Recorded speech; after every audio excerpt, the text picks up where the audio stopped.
we move around and to watch the movie on a screen in theater. That was the technology for teaching and learning.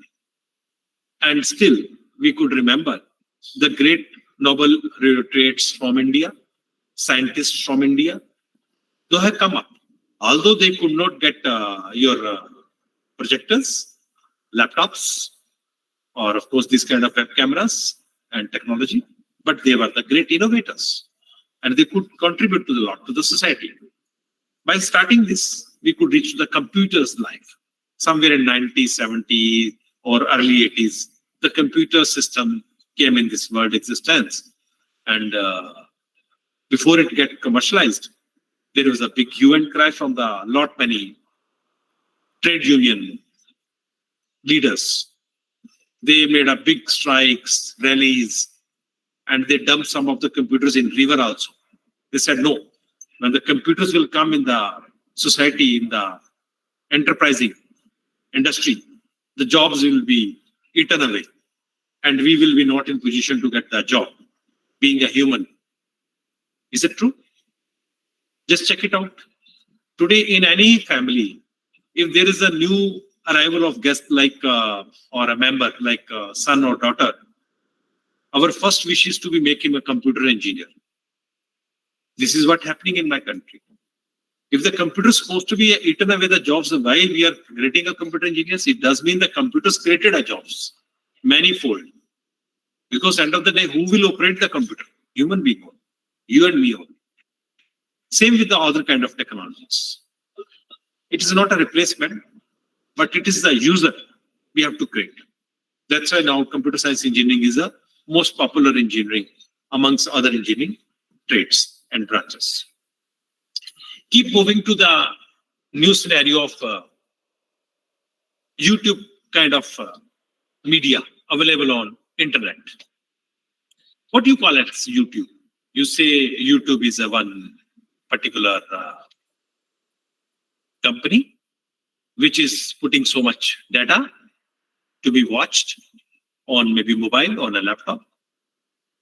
I call it as one of the resource for open education resource. Why open?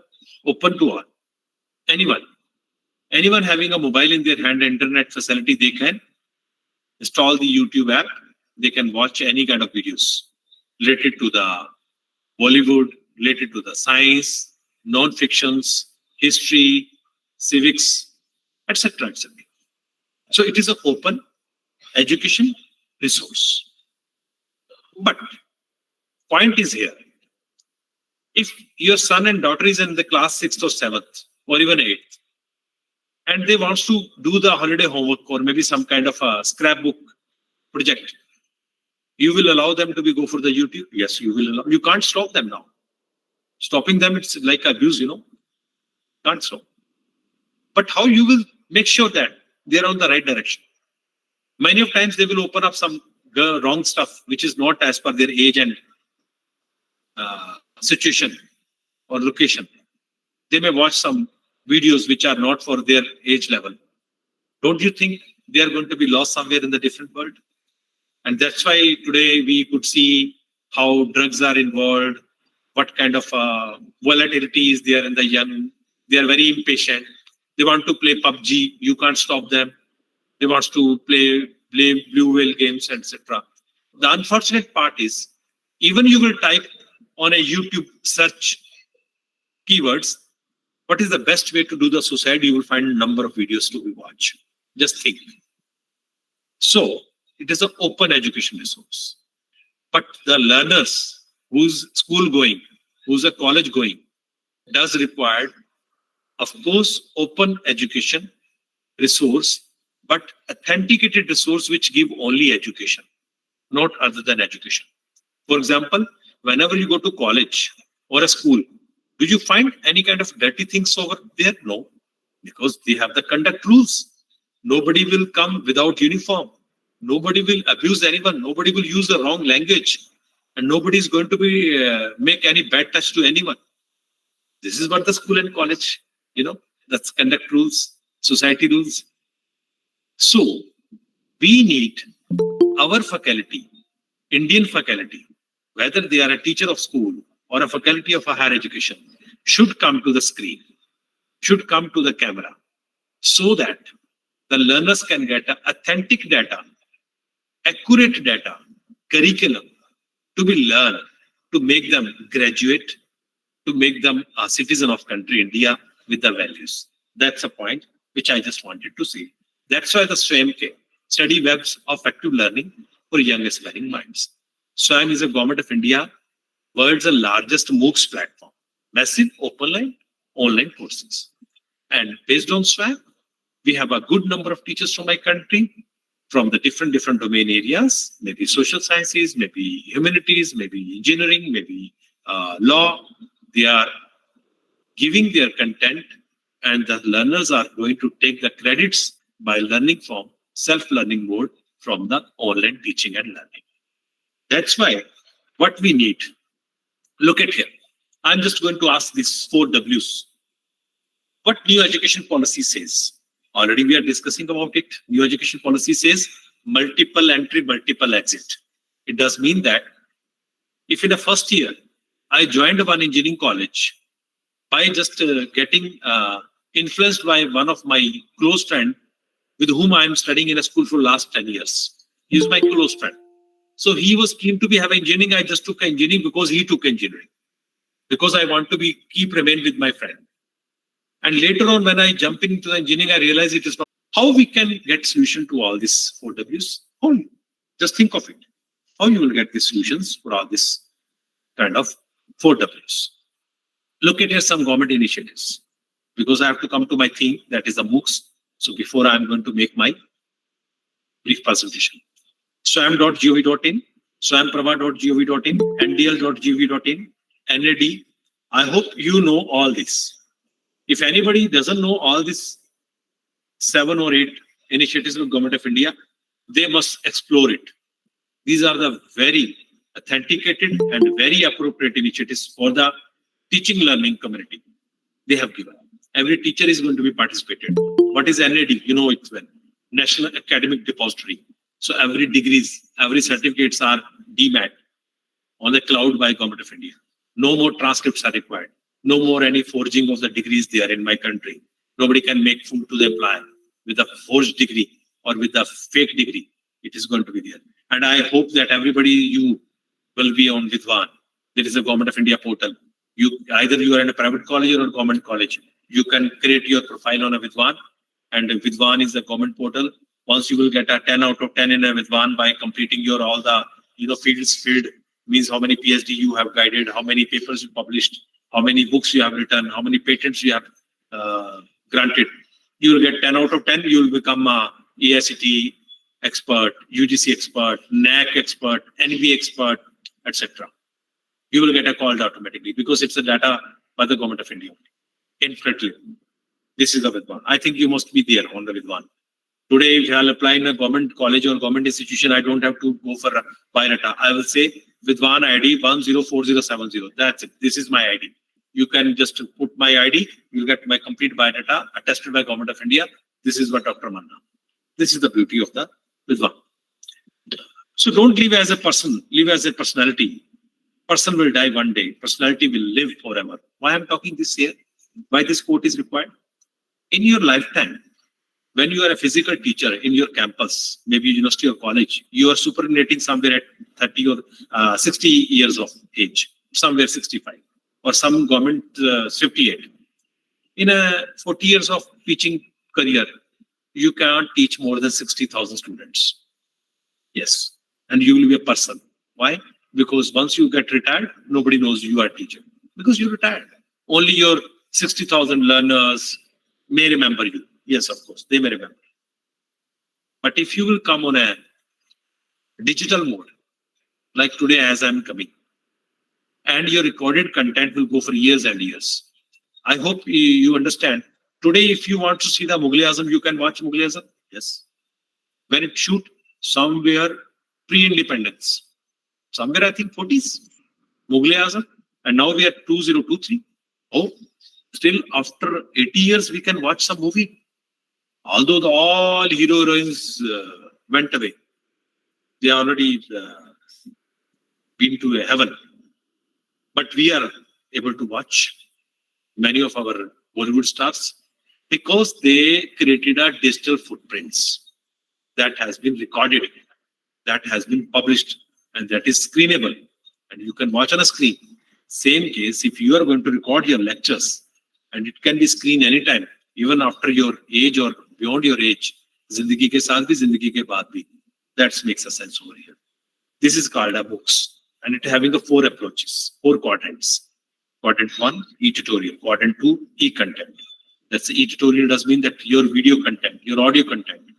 And the quadrant 2 is your e-content is called your PPTs, your handwritten notes scan, your notebook which you have made it, or you have written some chapters.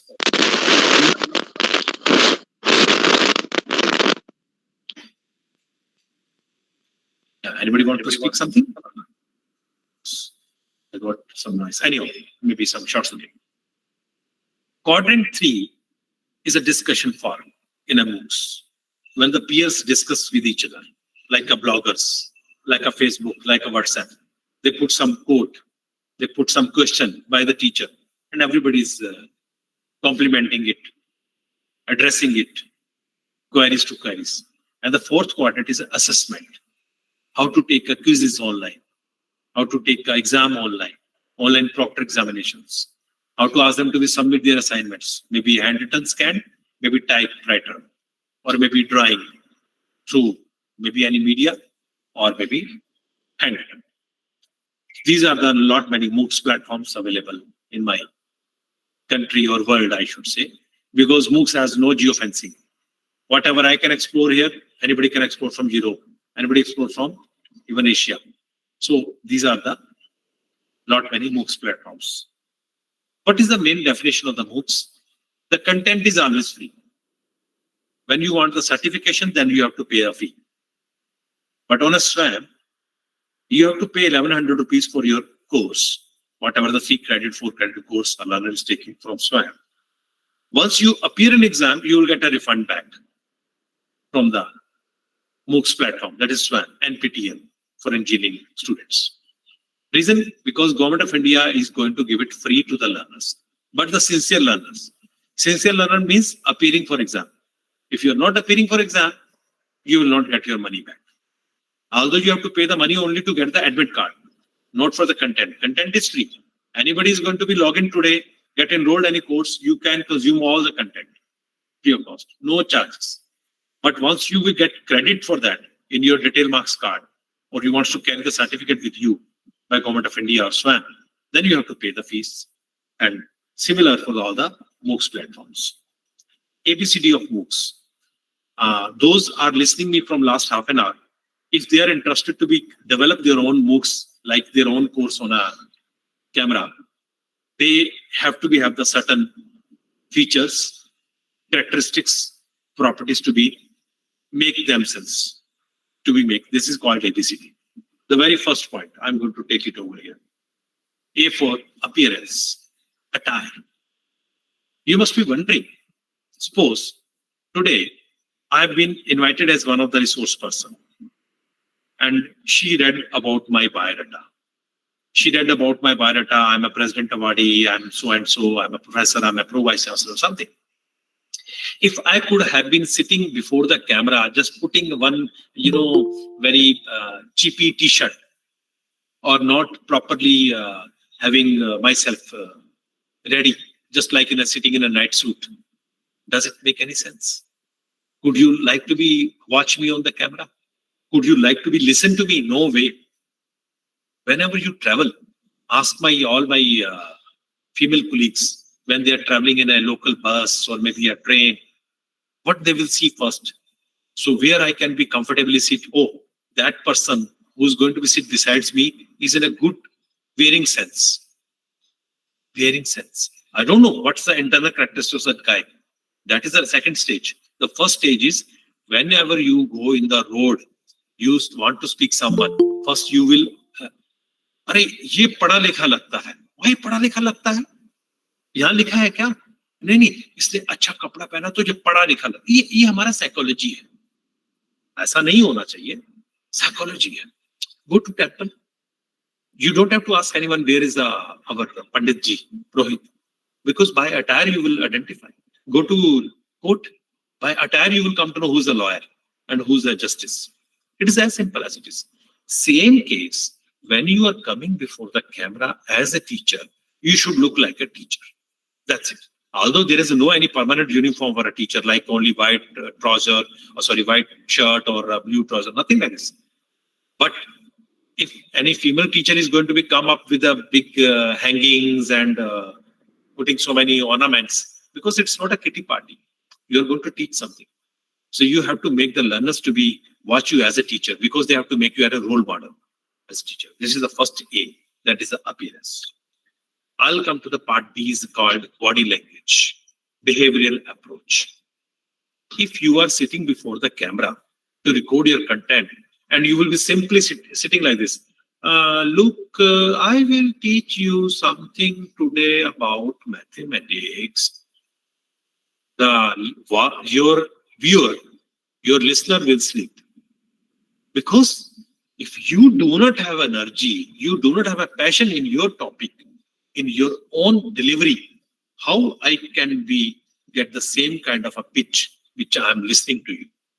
Because end of the day, you understand one thing. That's a very important point here. Your listener is not in a classroom.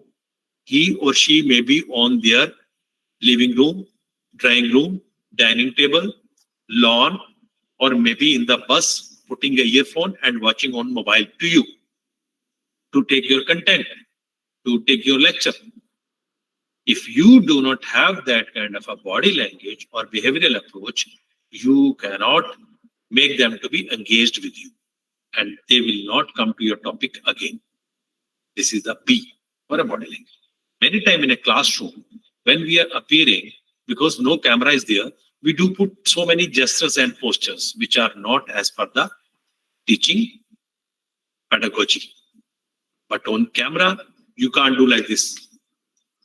You बार-बार आप दुपट्टा नहीं ठीक करेंगे, बार-बार आप पगड़ी नहीं ठीक करेंगे. आपको कैमरा के सामने है. You should behave like as you are one of the celebrity, and you have to make your body language in that tone. So no gestures, no such postures which are not tuned to the teaching learning fraternity. This is the point to be remembered. Very important. C for content. What you are going to deliver. Suppose today I have been invited as one of the resource. She's spoken out about me for 5 minutes. Very high words. But once I will come over here, when my turn started, when I taken over to the floor, and I'm just cracking some jokes, and I'm just singing some songs, what you will say? You say, oh my God, to whom you brought today? He is not a worthy speaker. ये तो time pass कर रहा है. ये तो इधर-उधर की बातें कर रहा है. He is not giving any kind of a content to us. Why you are wasting our time? We are a faculty. We are attending FDP. This is the way. Same case with the learner. If you are looking good, you prepared well, your behavior is okay, your body language is okay. But when you are going to start teaching your subject and you do not have the content to deliver in a good PPT form, in a good graphics, good animation, and of course with your live examples, nobody is going to watch you. 5 minutes is okay. 5 minute आपके शक्ल देख सकता हूँ, उसके बाद नहीं देख सकता हूँ मैं. मुझे कंटेंट चाहिए. The content should be very authenticated, very accurate, and in a clear manner it has to be delivered. Clear manner.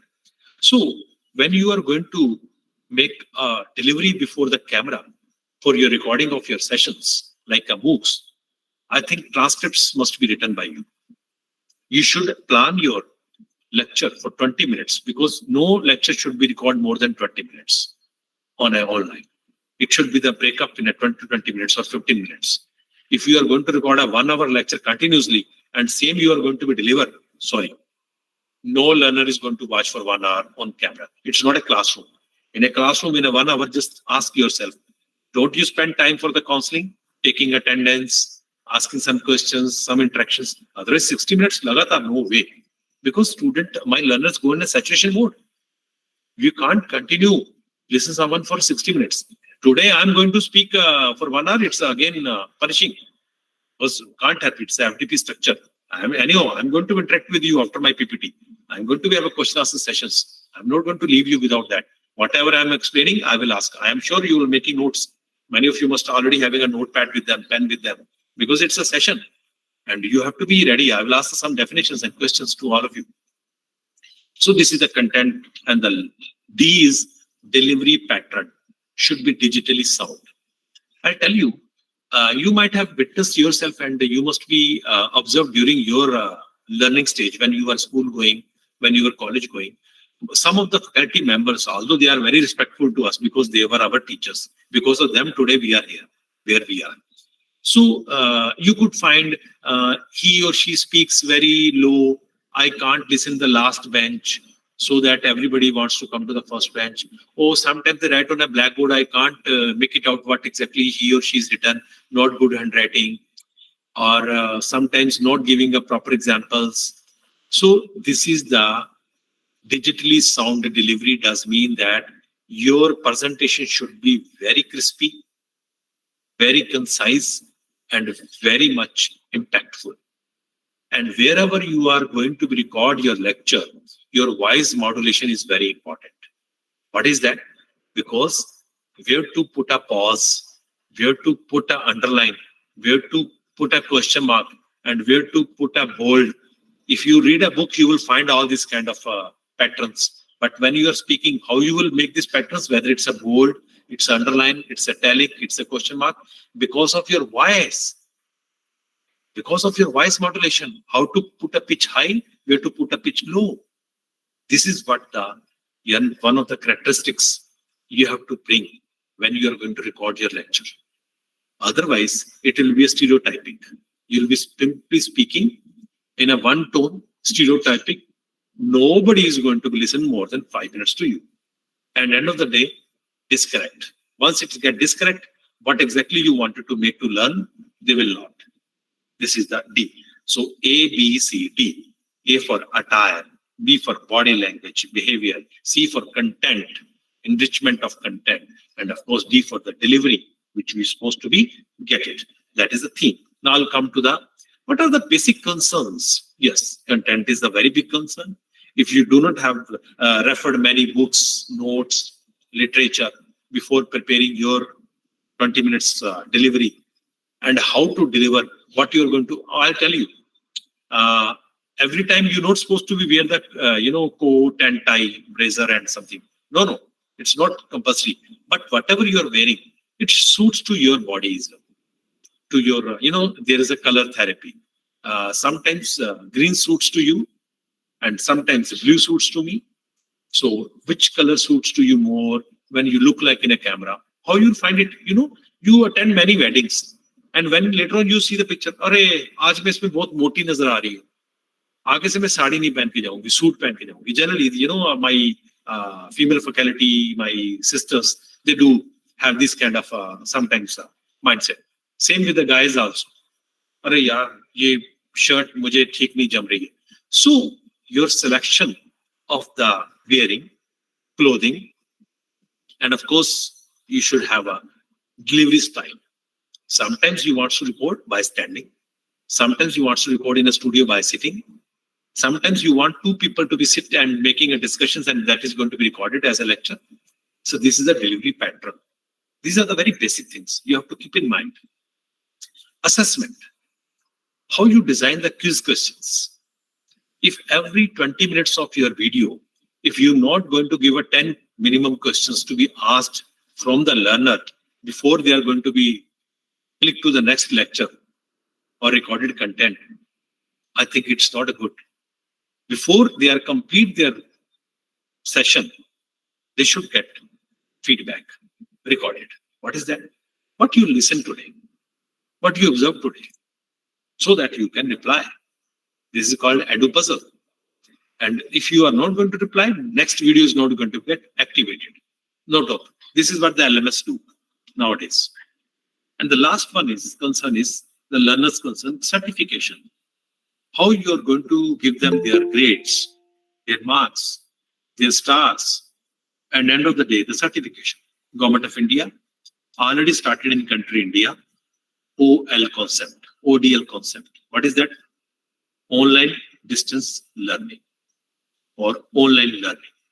Anybody in my country, India, today, with a good number of universities, including Chandigarh University, they can enroll for MBA, BBA, BCA, BA, BCom, not engineering, not BTech, not MTech, MSc, BSc, through online mode also.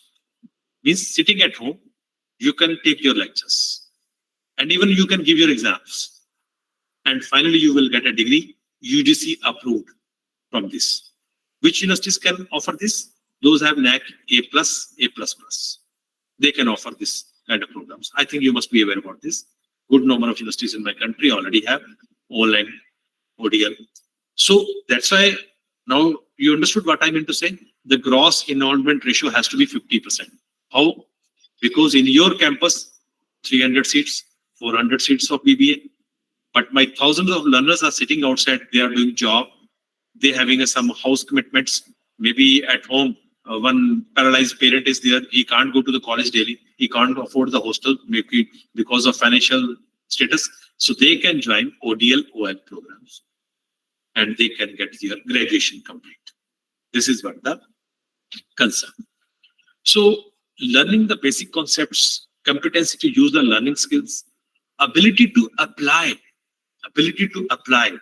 You must keep in mind, if you are going to giving any kind of a lecture, and if lecture is related to some kind of a practical approach, you must make them ability to apply for that. Of course, it may be simulation or it may be a whiteboard problems like mathematics. Yes, you can share a whiteboard and you can ask them to solve the problem spontaneously by sharing the whiteboard together. These are the features. And of course, recognition of the abilities. That's another point. Why it is a difficult? Why this session is required? Because it's online. Shorter should be the span. Lack of अभी आप सब 23 लोगों ने सुबह join किया. Before I am going to be switch on the screen of my PPT, 23 or maybe 25. आप शायद 30 हो गए होंगे because I don't know. I am not looking your faces because your camera is mute. You are not on camera. I am on camera purposely. You might be looking me. Human interaction is missing here because physically I am not pointing you out. Why, Mr. Das, you are not looking to me? Why, Shalini, you are not putting attention towards to the notice board or a blackboard? This kind of things is not happening here. Either you are sleeping because your mic is mute, your camera is mute. Either you are sleeping, either you are listening me very carefully, or you may be doing some other course also. How come I know?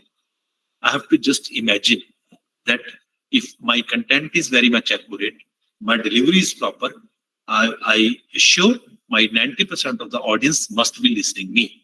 And I must ask some assessments so that they should be always alert. Because in between the session, I should name someone. Preeti, switch on the camera and mic. What I was discussing. Oh, sorry, sir. Sorry, I was sleeping. Sir, I was cooking Maggi in the kitchen. This is not the way. So that's why when you are recording the lectures in between, you float some questions. Although answers will not come. It's a recorded session. But learners will get a spike. Oh, something. Why I could not answer this question? He asked me in the recorded session itself. So then he will start listening you carefully. This is the human interaction we have to make it. Learning happens only when the mind of the learner is actively engaged. And how it is going to be get engaged? Until unless your first 2 to 3 minutes of the lecture is not going to create a pitch, motivation, or environment. Before I started today my ABCD of MOOCs, I took you to the journey of the education of my country. And some you must have liked it. You must have, oh, ये कहाँ से शुरू किया इन्होंने? History से सुनना चाहिए. He must be want to talk something different, you know. So then I wanted to show some pictures of slate, blackboard. Why? Because I want to create your motivation, environment, so that you should stay with me for at least 1 hour. That is my aim, because I'm a speaker. If I can't engage you for 1 hour, then I'm a fail. That's the point. And this point you have to keep always in mind when you're going to record. So the planning, creation, offering, and evaluation.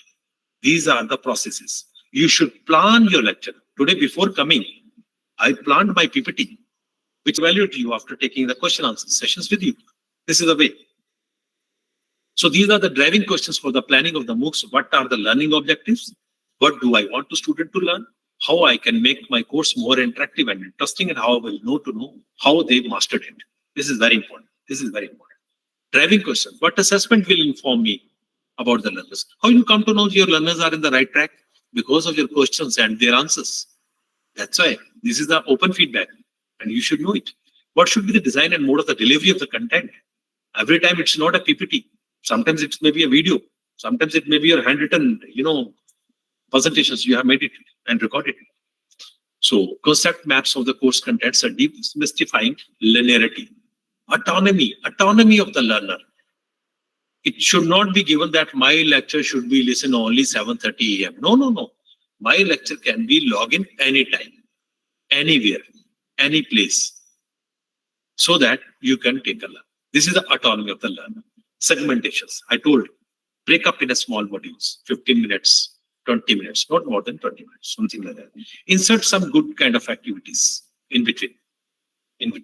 So that is the slides, animations, real life objects, reading material, handwritten notes.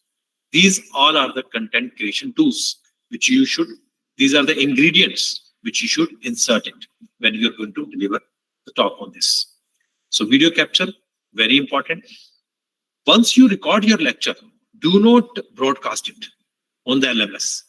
Come to your learners physically, give them the link, ask their review, give to your colleagues, maybe your family members, so that many times they will give you some kind of a deficiency, shortcomings, so that you can take a retake, you can reshoot, you can recapture your videos. So these, sometimes your backdrop is not proper, your chest is not proper, your voice volume is not proper.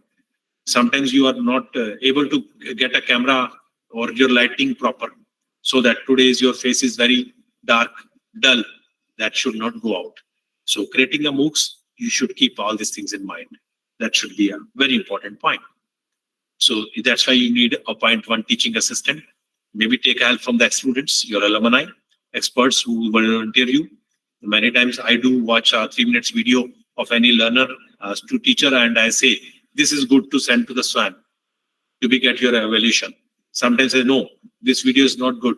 You should re-record so that you should look like a good teacher, effective teacher in that way. So monitor, motivate, facilitate. These are the recipes of the blending mode, which you have to put it in this way. And these are the ICT-enabled classrooms. Nowadays, we are going to use the voice assistants. Yes, of course, voice facilitators. We are taking a facial recognitions, no more biometric, no more attendance like in a classroom. Simply, they are just checking in the class by camera, their face detection. We are taking the attendance. Emotional and movement monitoring is very much useful in a school environment. This is the artificial intelligence tools which we are using. Emotional and movement monitoring. This is very much useful for the physical and online teaching learning modules. Automated data analytics, cognitive insights, complex solutions, etc. This is what another area which we are covering. Now I just going to close. Before closing, I'm going to show you this Bloom's taxonomy. The Bloom's taxonomy, 1960, the Bloom's given one taxonomy. That is the 6 layers. What is the remembering, understanding, applying, analyzing, evaluating, and creating. Today, in the part of AI, when AI has been come out, you see the right hand side. I have given the new pointers: prediction, semantics, solutions, reasoning, thinking, synthesis, and of course the consciousness. The final artificial super intelligence, self-awareness intelligence is nothing but your consciousness. If you can make your learner conscious, that's it. That's it. If he is a conscious, he may remember. He is conscious, he may understand. He is a conscious, he can analyze. He is a conscious, he can evaluate. He is a conscious, he can create a new problem for you, new program for you, new device for you. Patents, literature, Scopus paper, writing book, or making some new algorithms. because conscious. Actually, my human mind is always going in an unconscious way while driving a car, while making a notes, while teaching in a class, while even conducting operation in an operation theater many times. If you are a conscious enough, alertness is different. I'm talking consciousness. Alertness, even a thief is alert from the police, but he's not conscious because he's stealing something. He's doing theft. Murderer is alert. Somebody should not watch me. I'm going to do the murder, but he's not conscious. That's why I'm doing murder. So alertness is different and consciousness is different. So you should keep it. So these are the tools for the digital teachers: OER, blended learning, flipped learning, and MOOCs. Today my time is less. Somebody has to mute their mic because somebody is. Anyhow, so when he's talking, he may not be listening me, so he will not mute the mic. Anyhow, we have to manage. So the blended learning and flipped learning, this I'm not going to discuss today in this session, maybe in future sometimes. Otherwise, these are the 4 topics for with the digital teacher. Now I'm giving one assignment over here. Everyone is sitting, watching camera, looking to my screen before I'm going to switch off my screen and come to the camera. You see here the 2 pictures I'm showing here, left side and right side. Just keep in mind, I will ask the question later. I hope you have captured the picture in your mind. The one this side, one other side. That's it.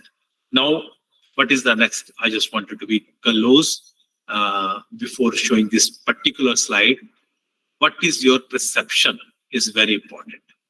Somebody have taken the today's lecture as a lecture. That is the first scenario. Yes, it's a tree. I can just cut the woods. Second thought, no. I think I may use in my teaching. They have taken the planks because he can make it a furniture tomorrow. He can make it a furniture tomorrow. That is a perception. But someone must have taken this perception that I must create a similar workshop and give it to many other teachers. Because Dr. Manna cannot give to everyone. He may be invited today, may not be invited tomorrow. He may be reached today, may not be tomorrow. So many my colleagues, my friends, my learners to whom I can give the similar kind of approach. It is up to you. I've shown all the 4 quadrants. It is up to you. And where you are, we all are in the comfort zone. Look at here, the right circle. Feel safe and controlled. Once you will come out from the fear zone, you will get some excuses. नहीं आज time नहीं है, कल बनाएंगे, परसों record करेंगे, आज camera नहीं है, आज mood नहीं है. Today I have a lot many other assignments. Then once you will come from the fear zone, you will come to the learning zone.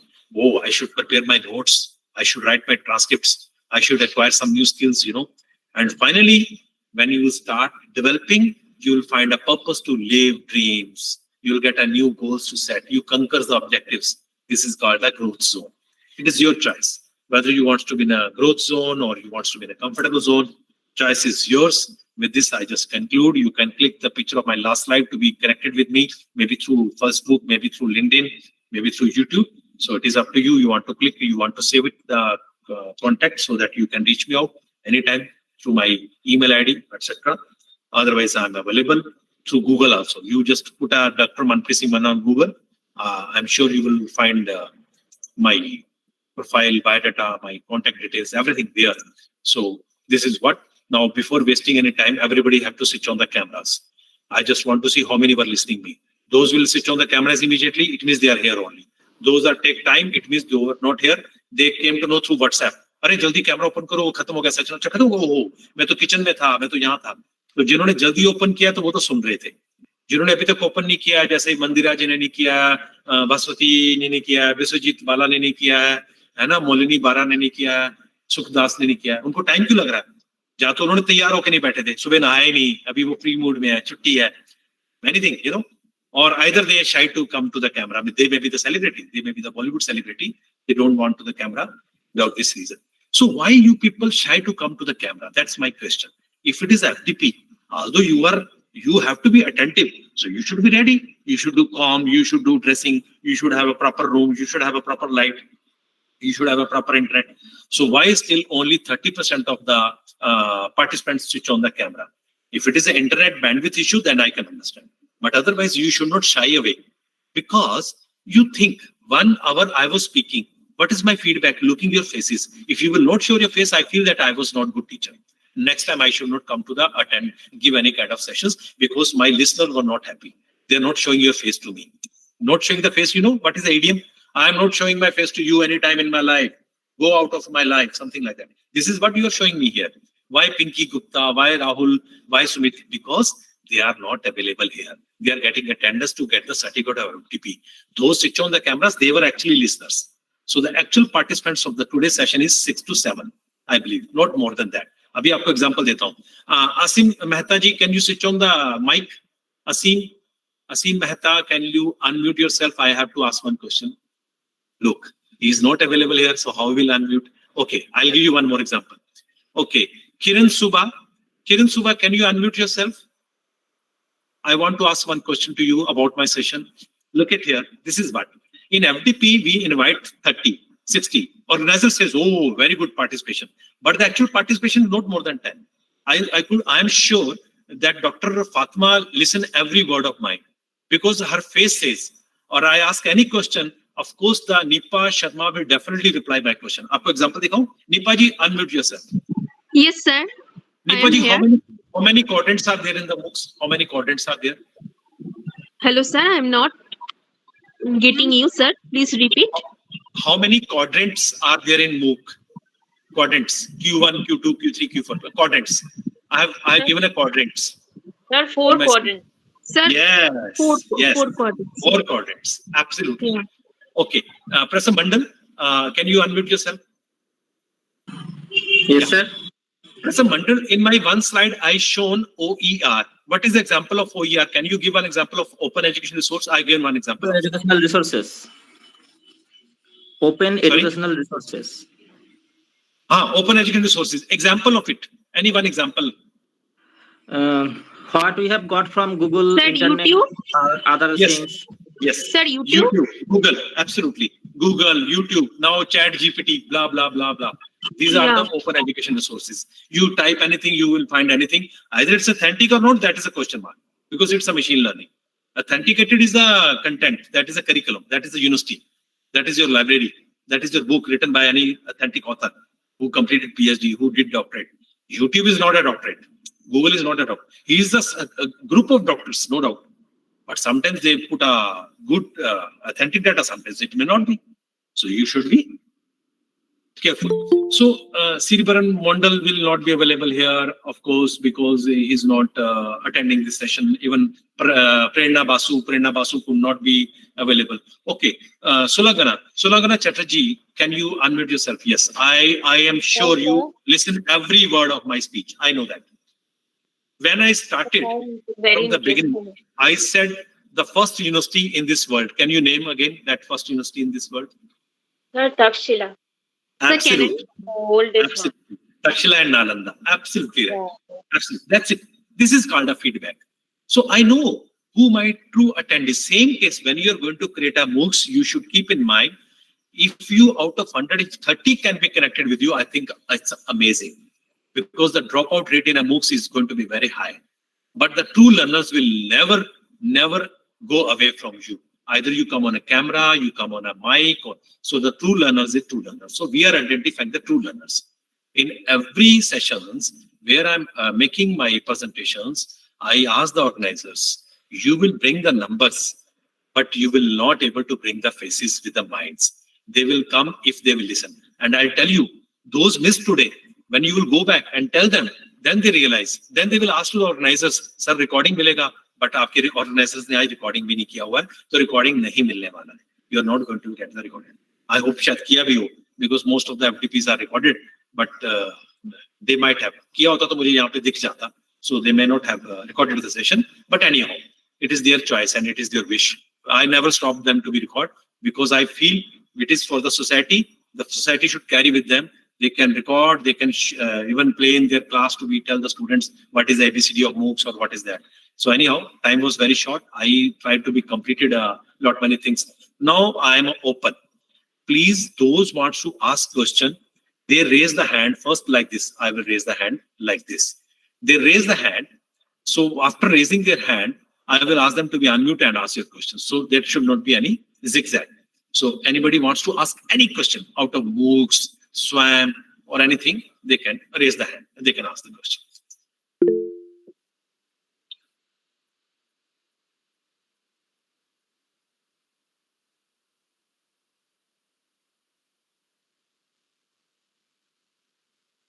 Okay. So as of now, I'm not finding anyone to be. Yes, Nipa, you want to say something? Yeah, please. Yes, sir. Sir, actually, I am a student from Hastings College, Calcutta, Alipur.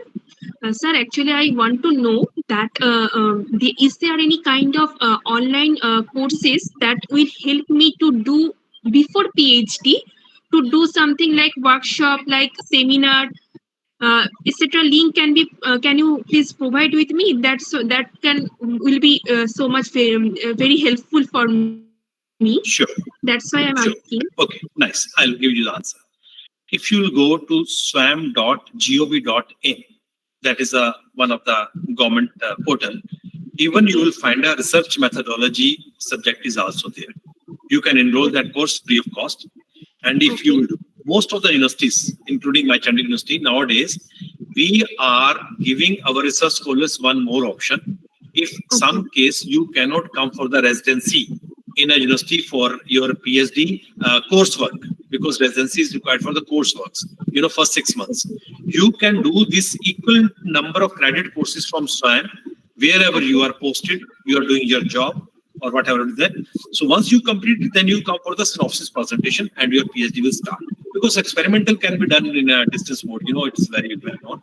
But the residency was mandatory by UGC for the PhD. So this also, it depends which university adopted this, which not.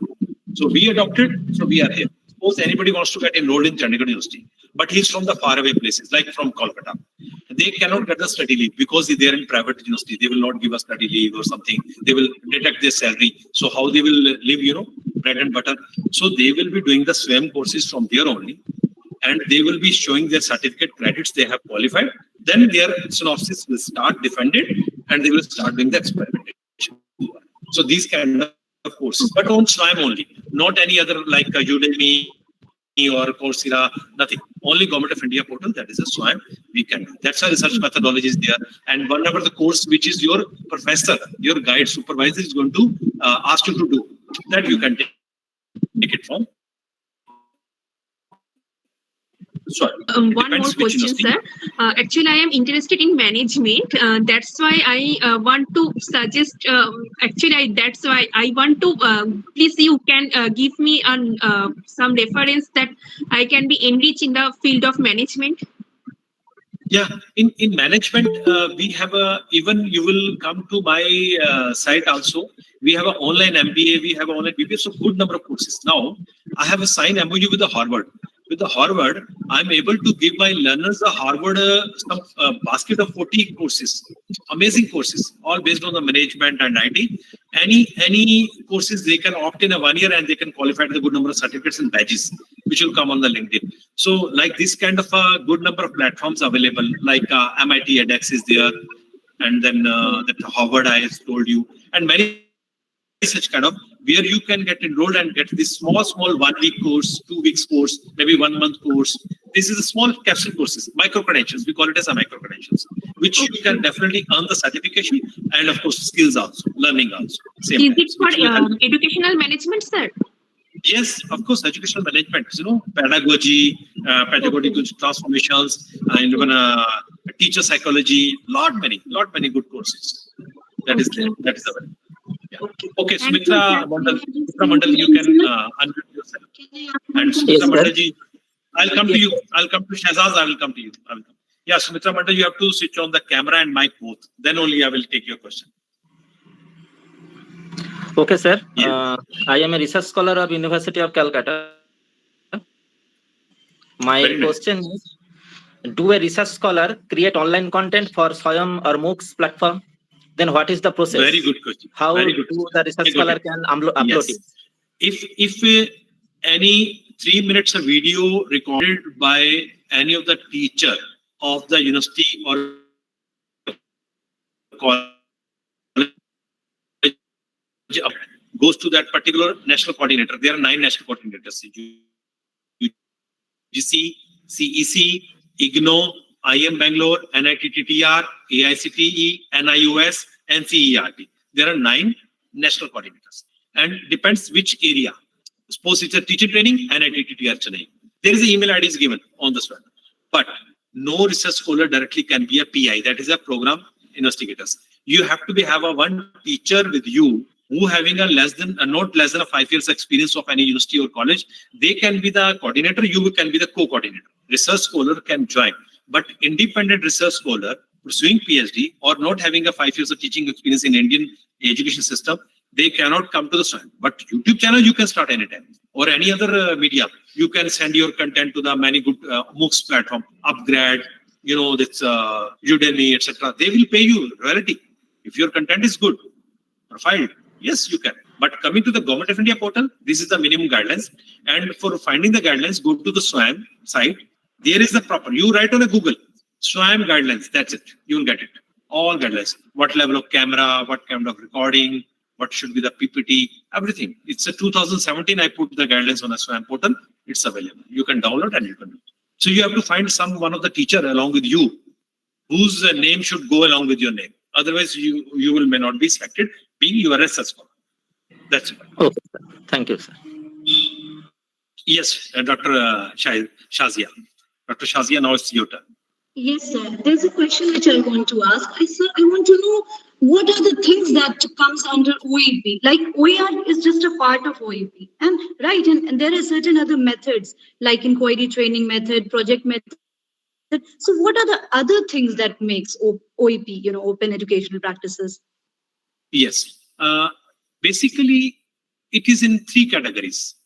First category is called credit courses, which is to be structured with a curriculum as per the UGC and AICTE model curriculum. Category 2 is a non-credit courses. Many of the enterprises or my alumni, those are already in any job. They want to enhance their skills. Suppose at that time AI was not there when they passed out, like 5 years back, 4 years back. Today AI is there. They want to understand AI. They want to learn blockchain. Then they will come to this kind of programs.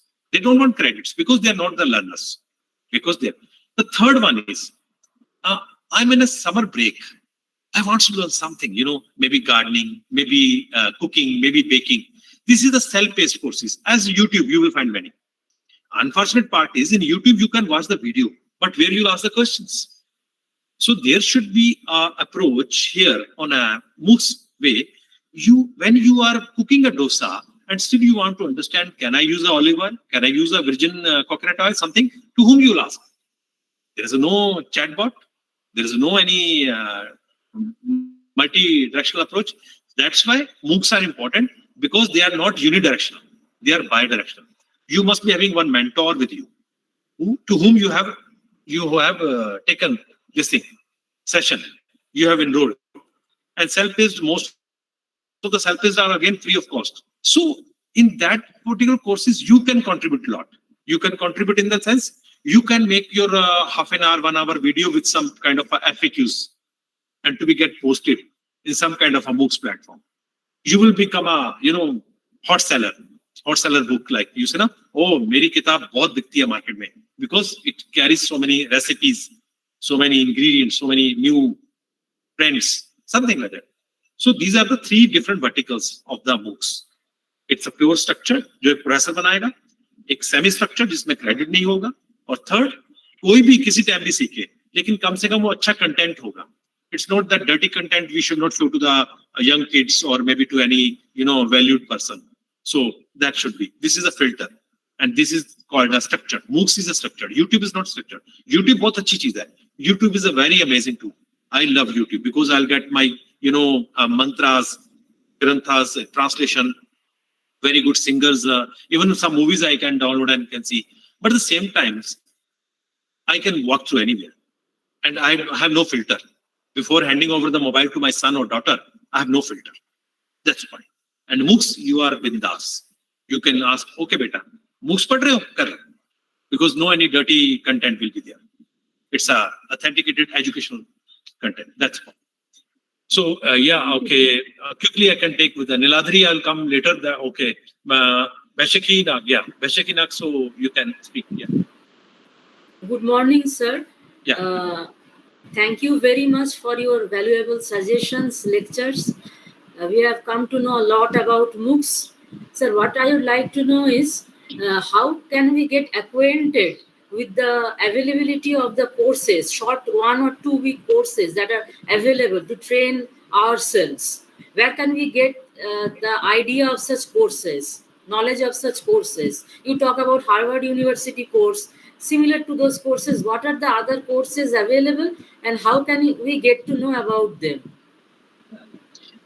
All these, those are available on a SWAM.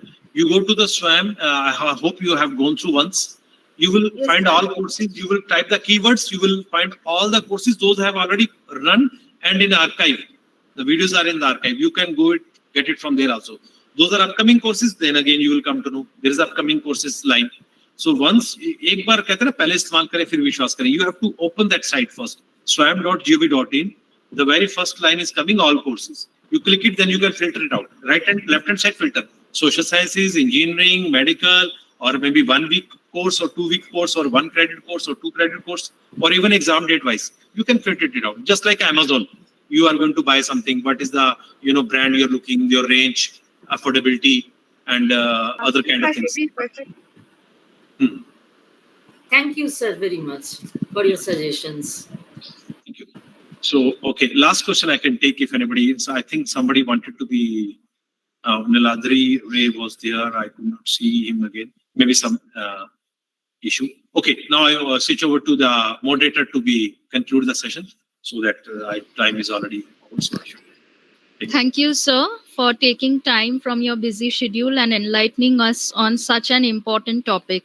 Sir began his discussion with the educational journey of our country, moving towards discussing about Swayam, the largest MOOCs platform, the 4 quadrants of MOOCs, talking about the ABCD of MOOCs, how a proper attire and appearance and attractive body language and authentic content with live examples, along with a digitally sound delivery pattern matters the most. He has also helped us with the steps of creating a MOOC. Apart from these, Sir has discussed about the ICT enabled tools. He has quickly taken us back to the Bloom's taxonomy while discussing about the AI consciousness hierarchy. Also, Sir has beautifully provided a closure to his discussion by giving a description or rather an example of the different comfort zones. Sir, your presence and wise words helped magnify our cause in the best possible way. We look forward to our next interaction soon. I would now request Dr. Shazia Fatma to deliver the formal vote of thanks. Over to you, ma'am. Thank you, Ada ma'am. A very good morning to all of you. I'm Shazia Fatima, presently working as Senior Faculty, Government College of Teachers. It is a great privilege to stand before you today to express my heartfelt gratitude to our esteemed resource person, Dr. Manpreet Singh Manna, Pro Vice Chancellor. Sir has enlightened us about the ABCD of MOOCs. We are immensely fortunate to have had the opportunity to learn from such a knowledgeable and experienced individual. Throughout the session, Sir demonstrated an exceptional ability to break down complex concepts and present them in a clear and accessible manner. The presentation on MOOC was informative, engaging, and thought-provoking. Furthermore, I would like to acknowledge the efforts made by our resource person in tailoring the session to meet our specific needs. The attention to details and dedication to delivery. A tailored presentation made the content very relevant and relatable to each one of us. I specifically found it very, very beneficial for my own self, as Sir has also discussed a lot about, creating e-contents and how to record. Actually, Sir, I have been recording e-contents, and some of these contents have been uploaded on Diksha portal. But when I saw the way you are presenting your body language, how expressive you made it throughout the session, so I got a lot from it. Besides, we have also learned learned a lot on personality aspect as well. Sir has rightly said that it is very important for us to come out of our comfort zone in order to learn things. Unless we come out of our comfort zone, we cannot assume to learn things. So it is very, very important for us to come out of our comfort zone, be in the zone of proximal development, as has been suggested by the theory given by Lev Vygotsky, and ensure that our growth and our development goes to its maximum. Thank you very much, sir, for such an enlightening session. And there are two lines that are coming to my mind, if you may allow. Sir, there is a shairi actually which I want to dedicate to you. खुद अपना Please. जमाना खुद अपना जमाना बनाते हैं अहले दिल खुद अपना जमाना बनाते हैं अहले दिल हम वो नहीं कि जिनको जमाना बना गया. Sir, this suits your personality. Thank you very much, sir, for such a wonderful session, and thank you very much to the organizer for for providing us this opportunity to learn such interactive and wonderful sessions. Thank you, each and everyone, for being a part of this FTP. Thank you, sir. It was wonderful being with you. Thank you very much. Thank you. Thank you, everyone, for patient listening and giving this opportunity to come across you. Thank you, organizers, for inviting me this. Thank you.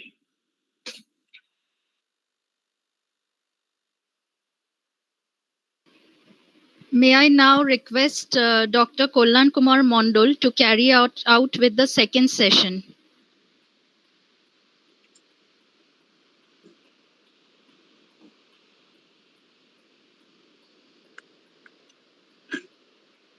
Hello. Now, Yes, sir, you are audible. yes. Now the second session of today's second session is going to be started. Myself, Dr. Kollan Kumar Mondol, Assistant Professor, Kalinagar Mahavidyalaya, and moderator of this session only.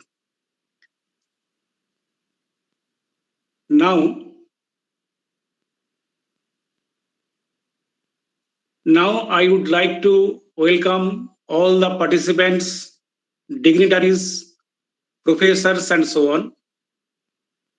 This is the last day of our international workshop organized by Kalinagar Mahavidyalaya in collaboration with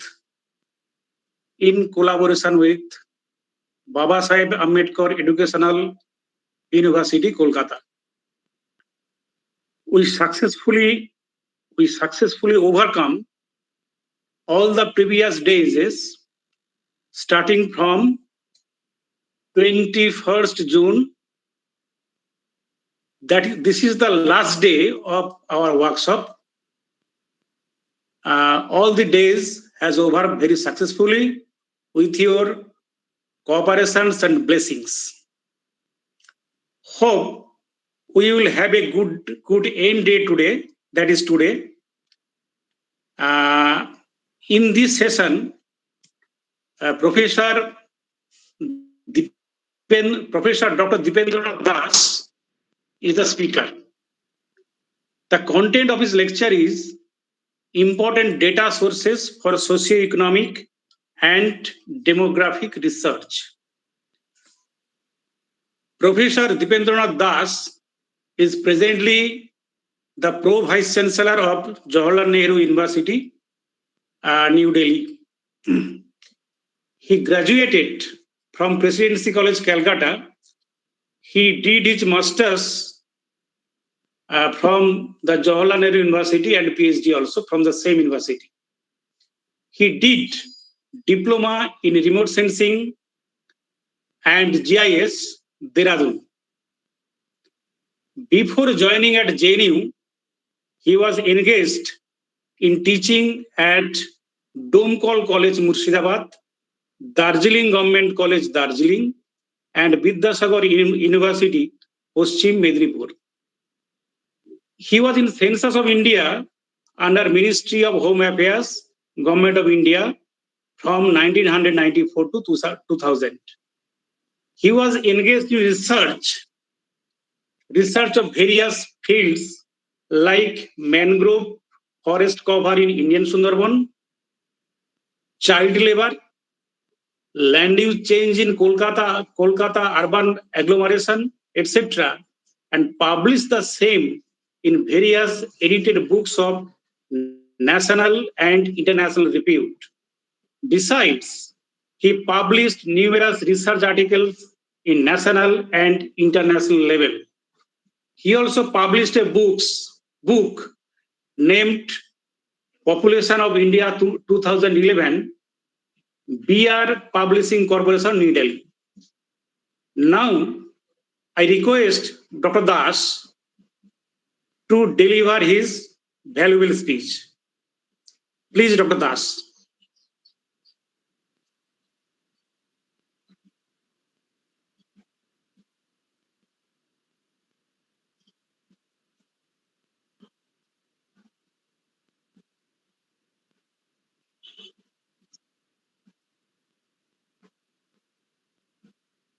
কল্যাণদা sir এখনো join করেনি, 12টার সময় করবেন। আচ্ছা আচ্ছা আচ্ছা আচ্ছা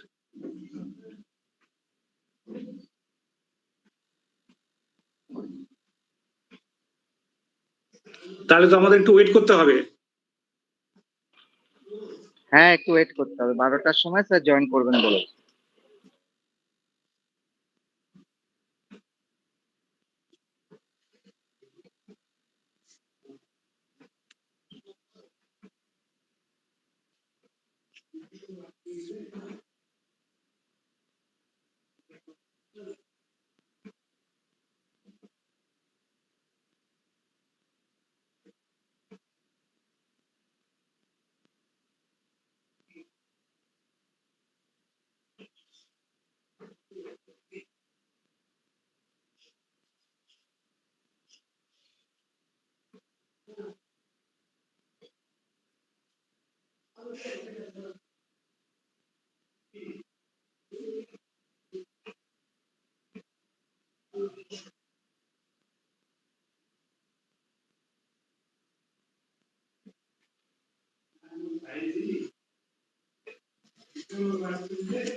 কল্যাণদা sir join করেছেন।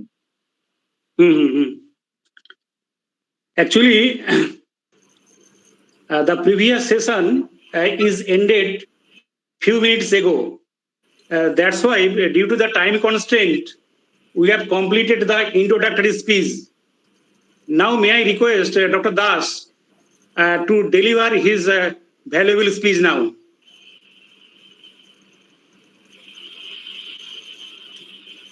So, should we start? Yes, sure. So, welcome to everybody. Myself, Professor Dipendranath Das. I do not know. Actually, I was asked repeatedly for sharing something regarding me. So, since I couldn't share it, so I myself take the opportunity to introduce myself. I am presently now Rector 2, which is in other university usually termed as a Pro Vice Chancellor. And prior to becoming these administrative positions, I was handling as a Dean, School of Social Sciences, Jawaharlal Nehru University. Our social science is very, very strong actually, which is almost 30 to 35% of the university in terms of student strength and in terms of faculty strength. So the more than 200 faculty members are there in School of Social Sciences, and almost 3,000 students of the university are in School of Social Sciences. It has 14 centers, which is our nomenclatures are different. And basically, I am a geographer specialized with population studies and remote sensing and GIS. And prior to coming into the academics, I had been serving Ministry of Home Affairs, Census of India, and then I have served colleges and university in West Bengal. So I taught in Domkol College, Murshidabad. It was under Kalyani University, and Vidyasagar University, which is located in Paschim Midnapur now. And then I joined in Jawaharlal Nehru University 2003. So this is about me. So without spending much time, so I like to share.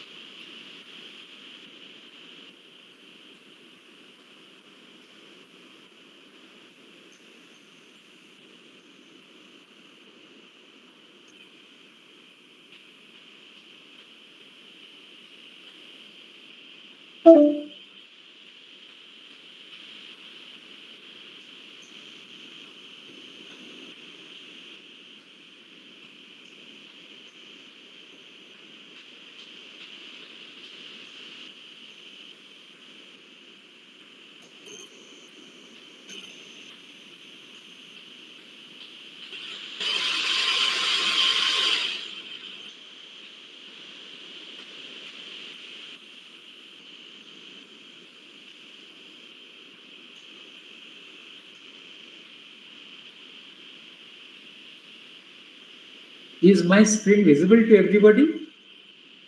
Yes, sir. Yes, sir. Presentation is visible, na? Fine, okay. Visible. So it is visible, na? Yes, visible. I am just asking because in front of me only my presentations are there, so I cannot see anything other than my presentation. So I do not know. Some coordinator is there. If I get disconnected in between, so I should be contacted through my mobile. Or in between, if someone makes some sound, then at least I can understand that I am with you people connected. Is it clear? Hope I am audible to everybody. Yes, sir. Fully audible. Uh, So many a times it has happened with me. So after 15-20 minutes, I come to know that I am disconnected because only my presentation is in front of me. So what we will be discussing today is that important data sources for socioeconomic and demographic research. So when we talk about social, economic and demographic research, main important thing is that we need certain information for the purpose of research. Without that, we cannot move forward.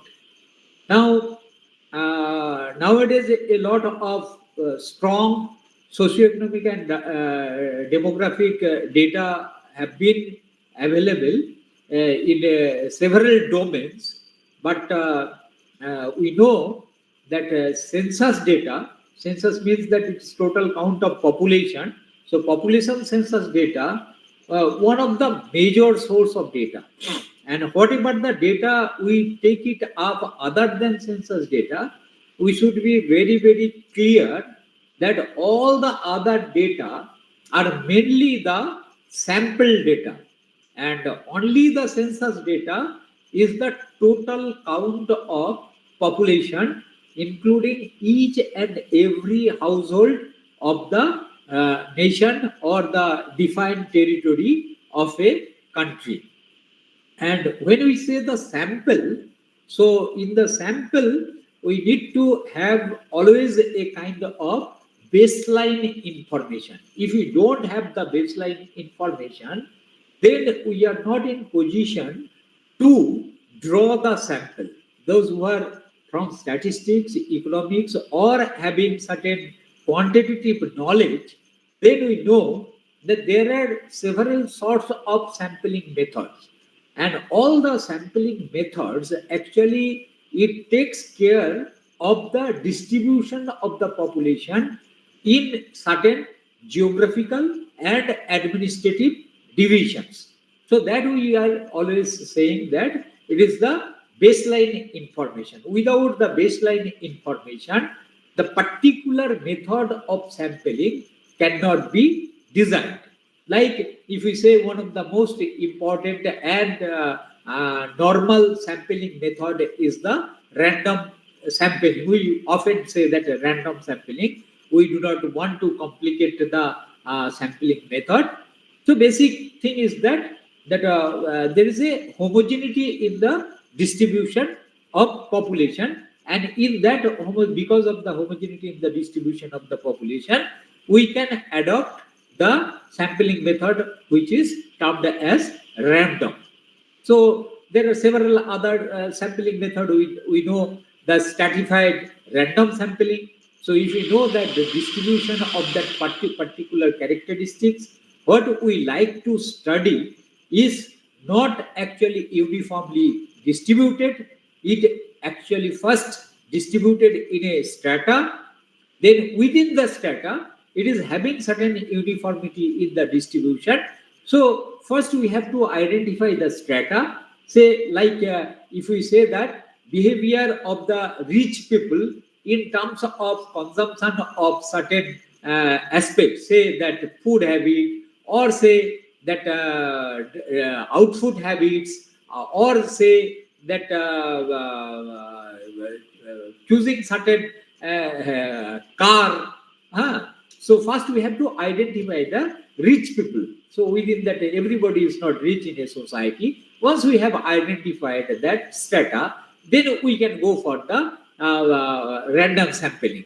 So all this information, whatever the sampling we draw, that is to be drawn with the knowledge of complete population distribution within the society.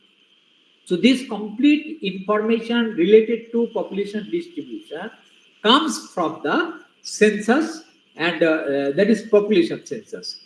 So since it is having a complete enumeration or the count, this is not very easy to do it recurrently. So it's not possible that we will be counting it in every year or every 2 years or every 5 years. It's not actually possible because it takes a lot of preparation, particularly country like India. Whenever we say that India, so India is a very, very huge country. It is a very, very diverse country. Therefore, it is a very, very difficult to conduct that census in a very, very frequent manner. So census of India, the major data source which gives us the base for any sorts of other data. Those who are doing it. So other data, what are the other data? So National Health and Family Survey, which is nowadays very, very important data, which had been started towards the early 90s. So I say 92, 93, and recurrently in every 5 years, it is taking the rounds. So which usually say in short form NFHS 1, 2, 3, 4. So the recent most NFHS data available with us is NFHS 5. So reproductive and child health prior to few years, it was also one of the very important data source. But what has happened, the information for reproductive and child health, whatever we get, that is giving a kind of data, the nature, which is very similar to National Health and Family Survey, which is very similar. I am telling that it is completely similar, but 70-80% it was having certain similarity in terms of providing the information which we are getting from the National Health and Family Survey. And the National Health and Family Survey, the sampling is actually done for representing up to the state level. But in case of reproductive and child health, it is designed for reflecting the information about the district level. So, though there are certain similarity in terms of information, but one is designed at state level and another is designed at state district level. So later on, what was understood that if the National Health and Family Survey is made a little bit of robust, including the district in terms of providing the information to the user, so it was done that the reproductive and child health can be merged with NFHS. So what has been done in NFHS 5, things have been merged with the NFHS, and therefore RCH data, reproductive and child health data, it is stopped now. The sample registration system, it is also one of the very, very important data source, particularly for the demographic information, which is restricted to give the detailed information regarding the births, deaths, and marriages by ages, by rural, urban, and a little bit of other characteristics. So, but it is mainly targeted towards the vital events, particularly births, deaths, and marriages, across overlapping with other certain criteria. The basic thing is that this is also a sample. So in the beginning we are saying that sample registration system. So obviously it is a sample. The nature of sampling which are drawn are totally different from the other data sources which are also sample data. What we are talking about, the National Health and Family Survey or reproductive or other data, what we will be talking just in the subsequent way. So it is having a little bit of different sampling method, and this also comes out as a kind of operation within the domain by the Office of Registrar General of India. So Registrar General of India, we usually say in short form ORGI, which are responsible for conducting the census. And that Registrar General of India, they also take care of doing other data sources like sample registration system, in short form we usually say SRS. And then annual health survey. So since the sample registration system, it is mainly targeted for the vital events, birth and death, along with the marriages. Annual health survey, it is specialized to give the information related to health, diseases, and the way people usually get the treatment. Those are there, and it is also actually provided by ORGI, the same organization which conduct census. Then we get the National Sample Survey Organization, so NSSO. This is also very, very important data, and this set of data, this is actually given targeting the state level. Sample registration system, this is also up to the state level, but annual health survey, this is up to district level, but not for all the states of the country. It is specifically for some selected districts, states, which are very, very important for the purpose of the information availability. Without that, we cannot take care of the health systems of the country. Therefore, targeting those states up to district level, which are very, very vulnerable, which we think of that if we target those states up to district level for the purpose of improvement of the health, and thereby we can improve the total health situation of the country. So we can say that the pockets of the vulnerability in terms of health are identified first, and then those areas are targeted for the purpose of information and ultimately for the purpose of the strategy development to combat the problems of the health. So National Sample Survey Organization, since we are telling this is very, very important, it started from the 60s onward, and the beauty of this data is that it is mainly taking care of a lot of other socioeconomic and demographic characteristics of the population, which are important for the purpose of development of the country. But thing is that those aspects are not possible to collect in a very, very recurrent way. So it takes care of certain aspects, say like of employment, unemployment situation we like to study.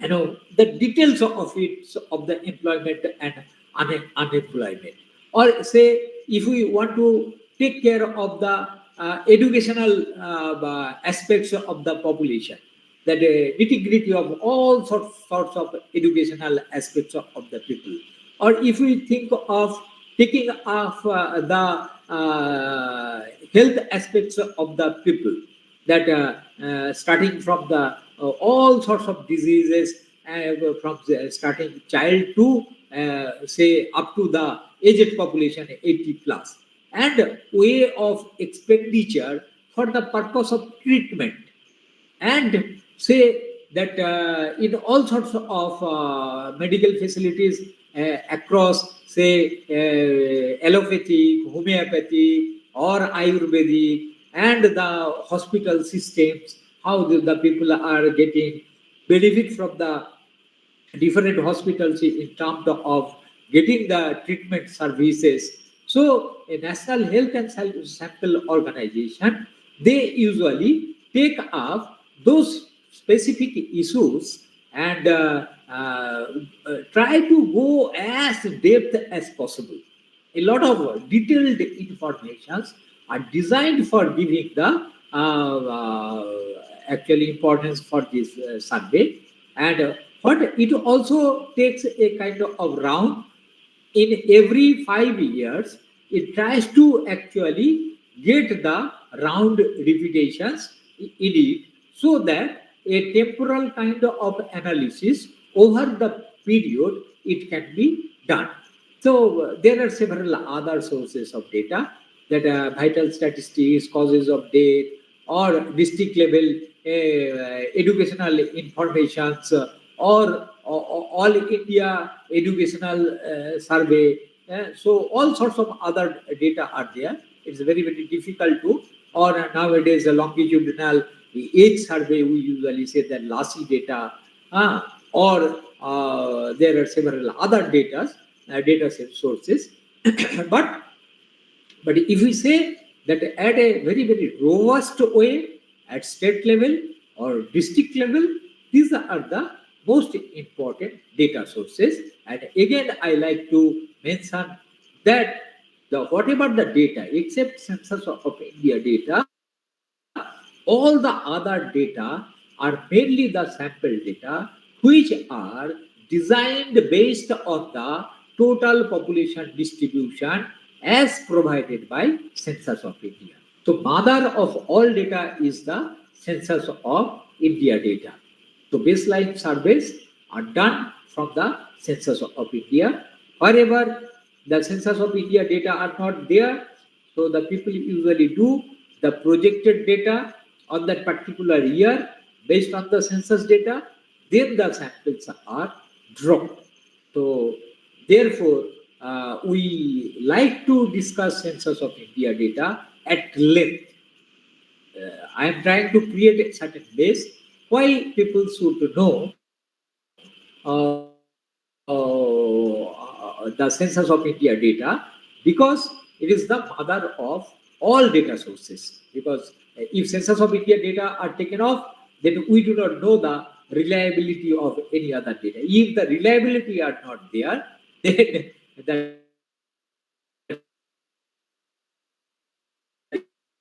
the representations of the sample may be for actually drawing certain conclusion based on the analysis from the information. So let's take the census of India. So census of India, as you know, that it is one of the very, very oldest data sources. And in history, what we can say it, that India was under the British Raj. Say the Bengal area had come within the fold of India, British governance in 1757. But whole of India, it took several actually decades to come under the fold of the British. So that time we know it was under the company, East India Company, and East India Company actually continued its rule till 1857. So we know that the Sipai Mutiny was in 1857, and since it was a very, very resourceful country, and so much of disturbances which also affects the government of Britain, so they thought of that it should not be left under one company.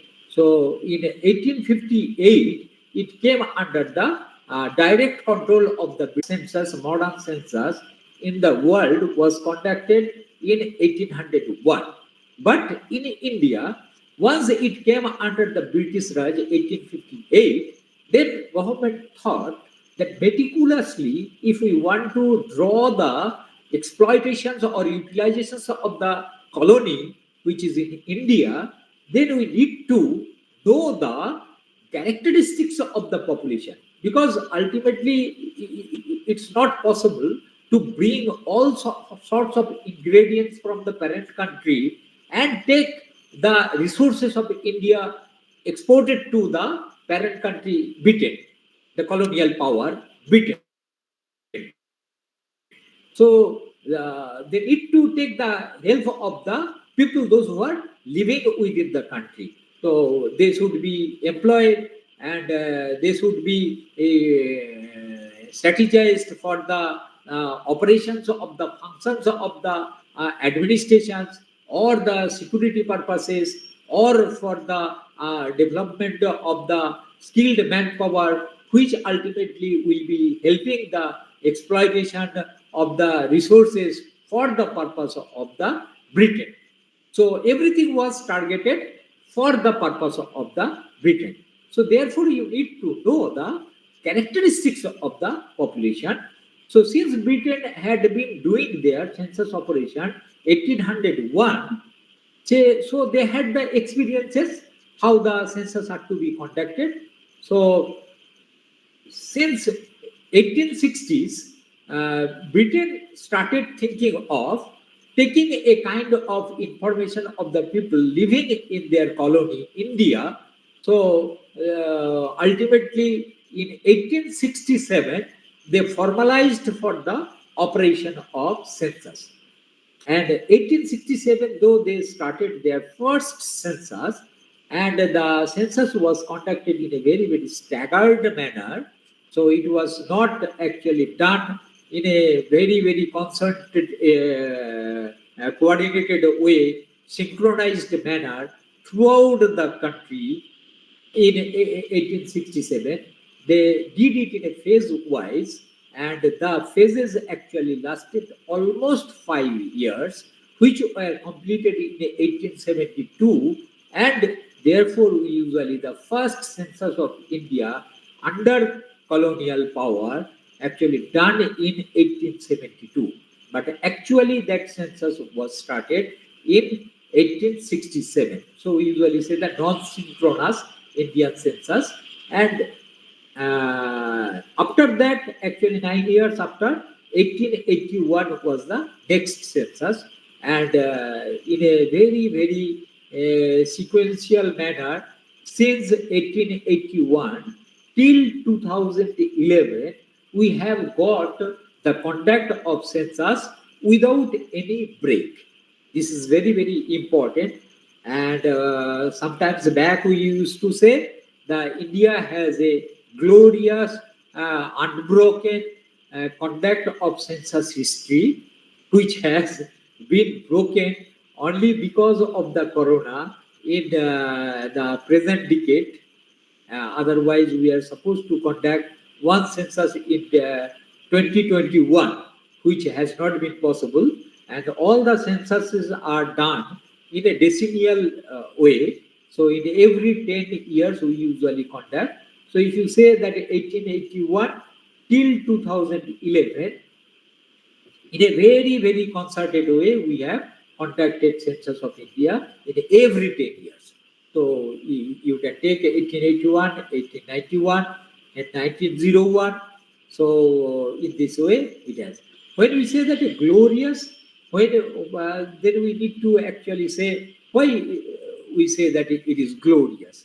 It is glorious because we have not given any break in the context of census. And it was a very difficult actually to not provide any break in the context of census. First thing is the 1921 census that we can say like of the corona epidemic, the influenza epidemic, 1916, 1917, 1918, that ravaged all over the world. And India was also one of the very affected country because of the Spanish influenza, and that was a havoc. And still, that the conduct of 2020, 1990, 1921 census had not been actually affected, and 1921 census was conducted. Then another event was also there along with the Spanish flu or the influenza in that second decade of the 20th century. That we know this was the year actually which was also affected by the First World War.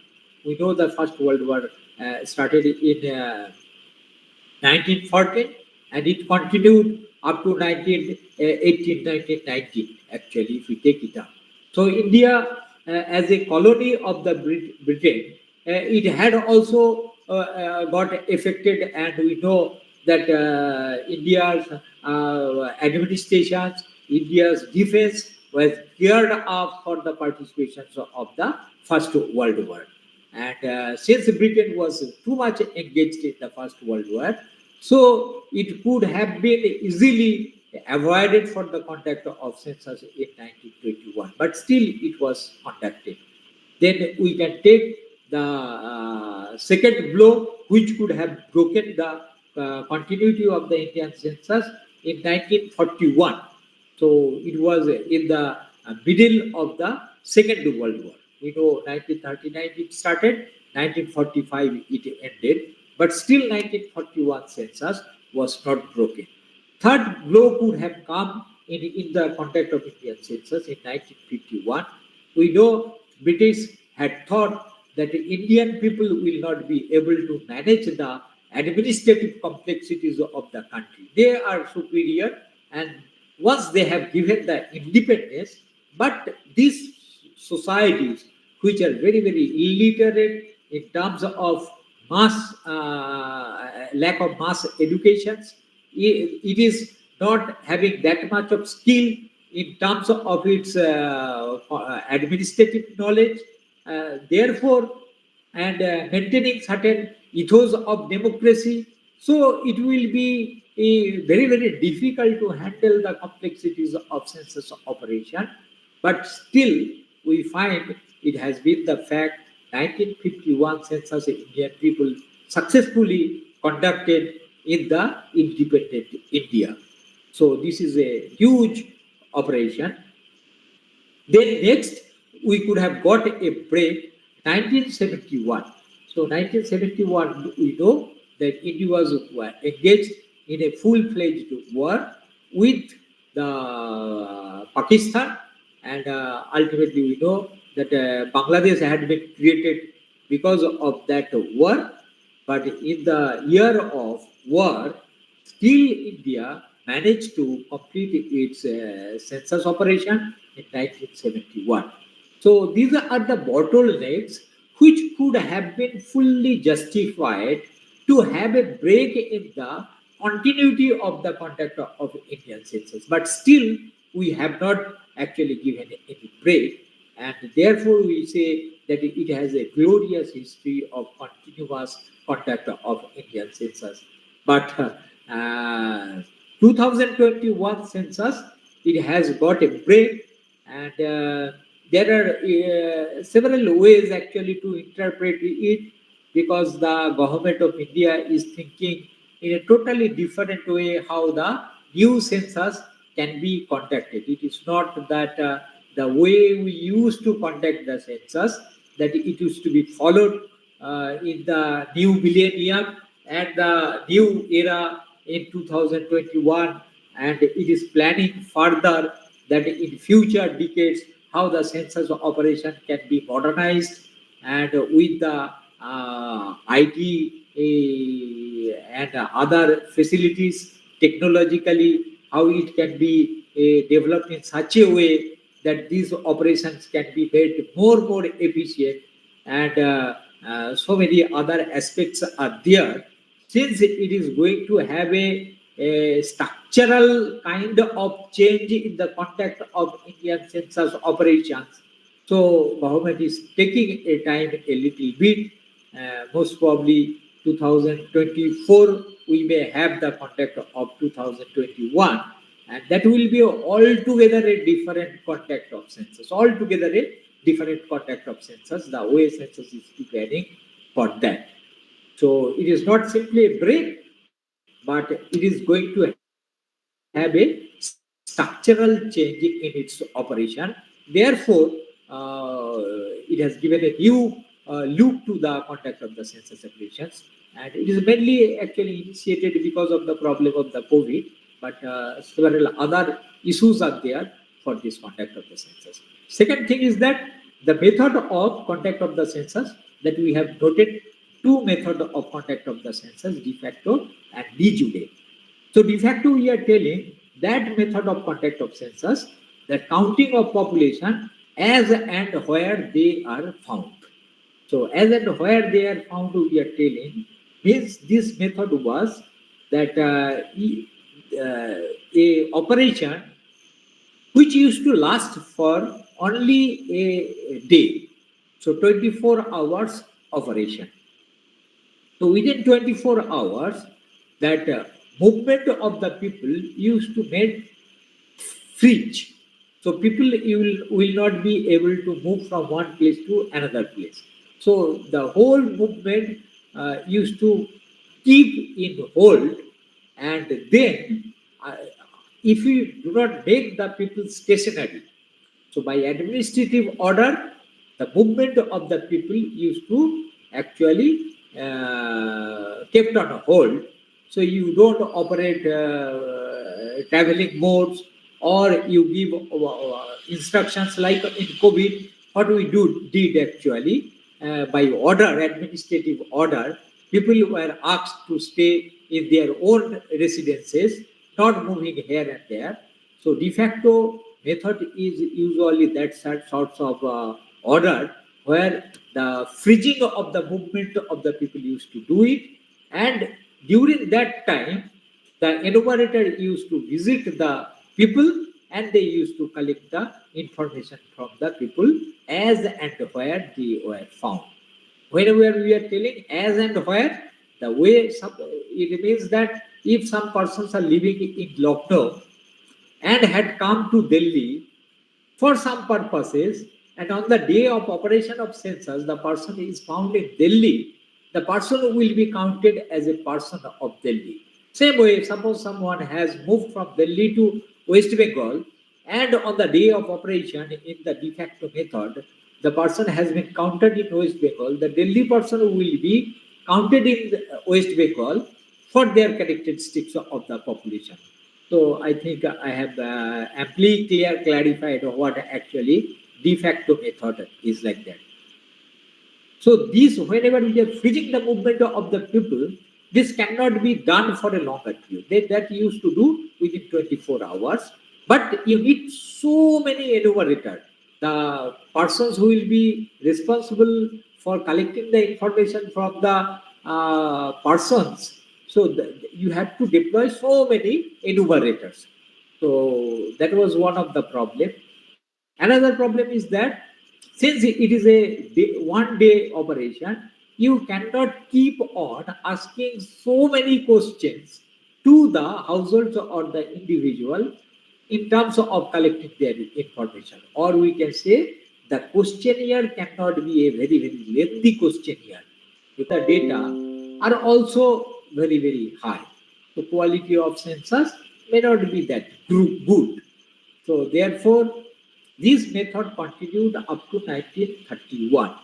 So since 1941, we have adopted de jure method.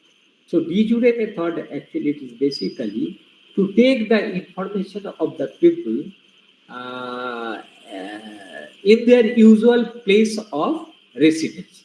So not actually as an where basis. So wherever they usually reside, visiting their usual place of residence, people are actually enumerated and their information are collected.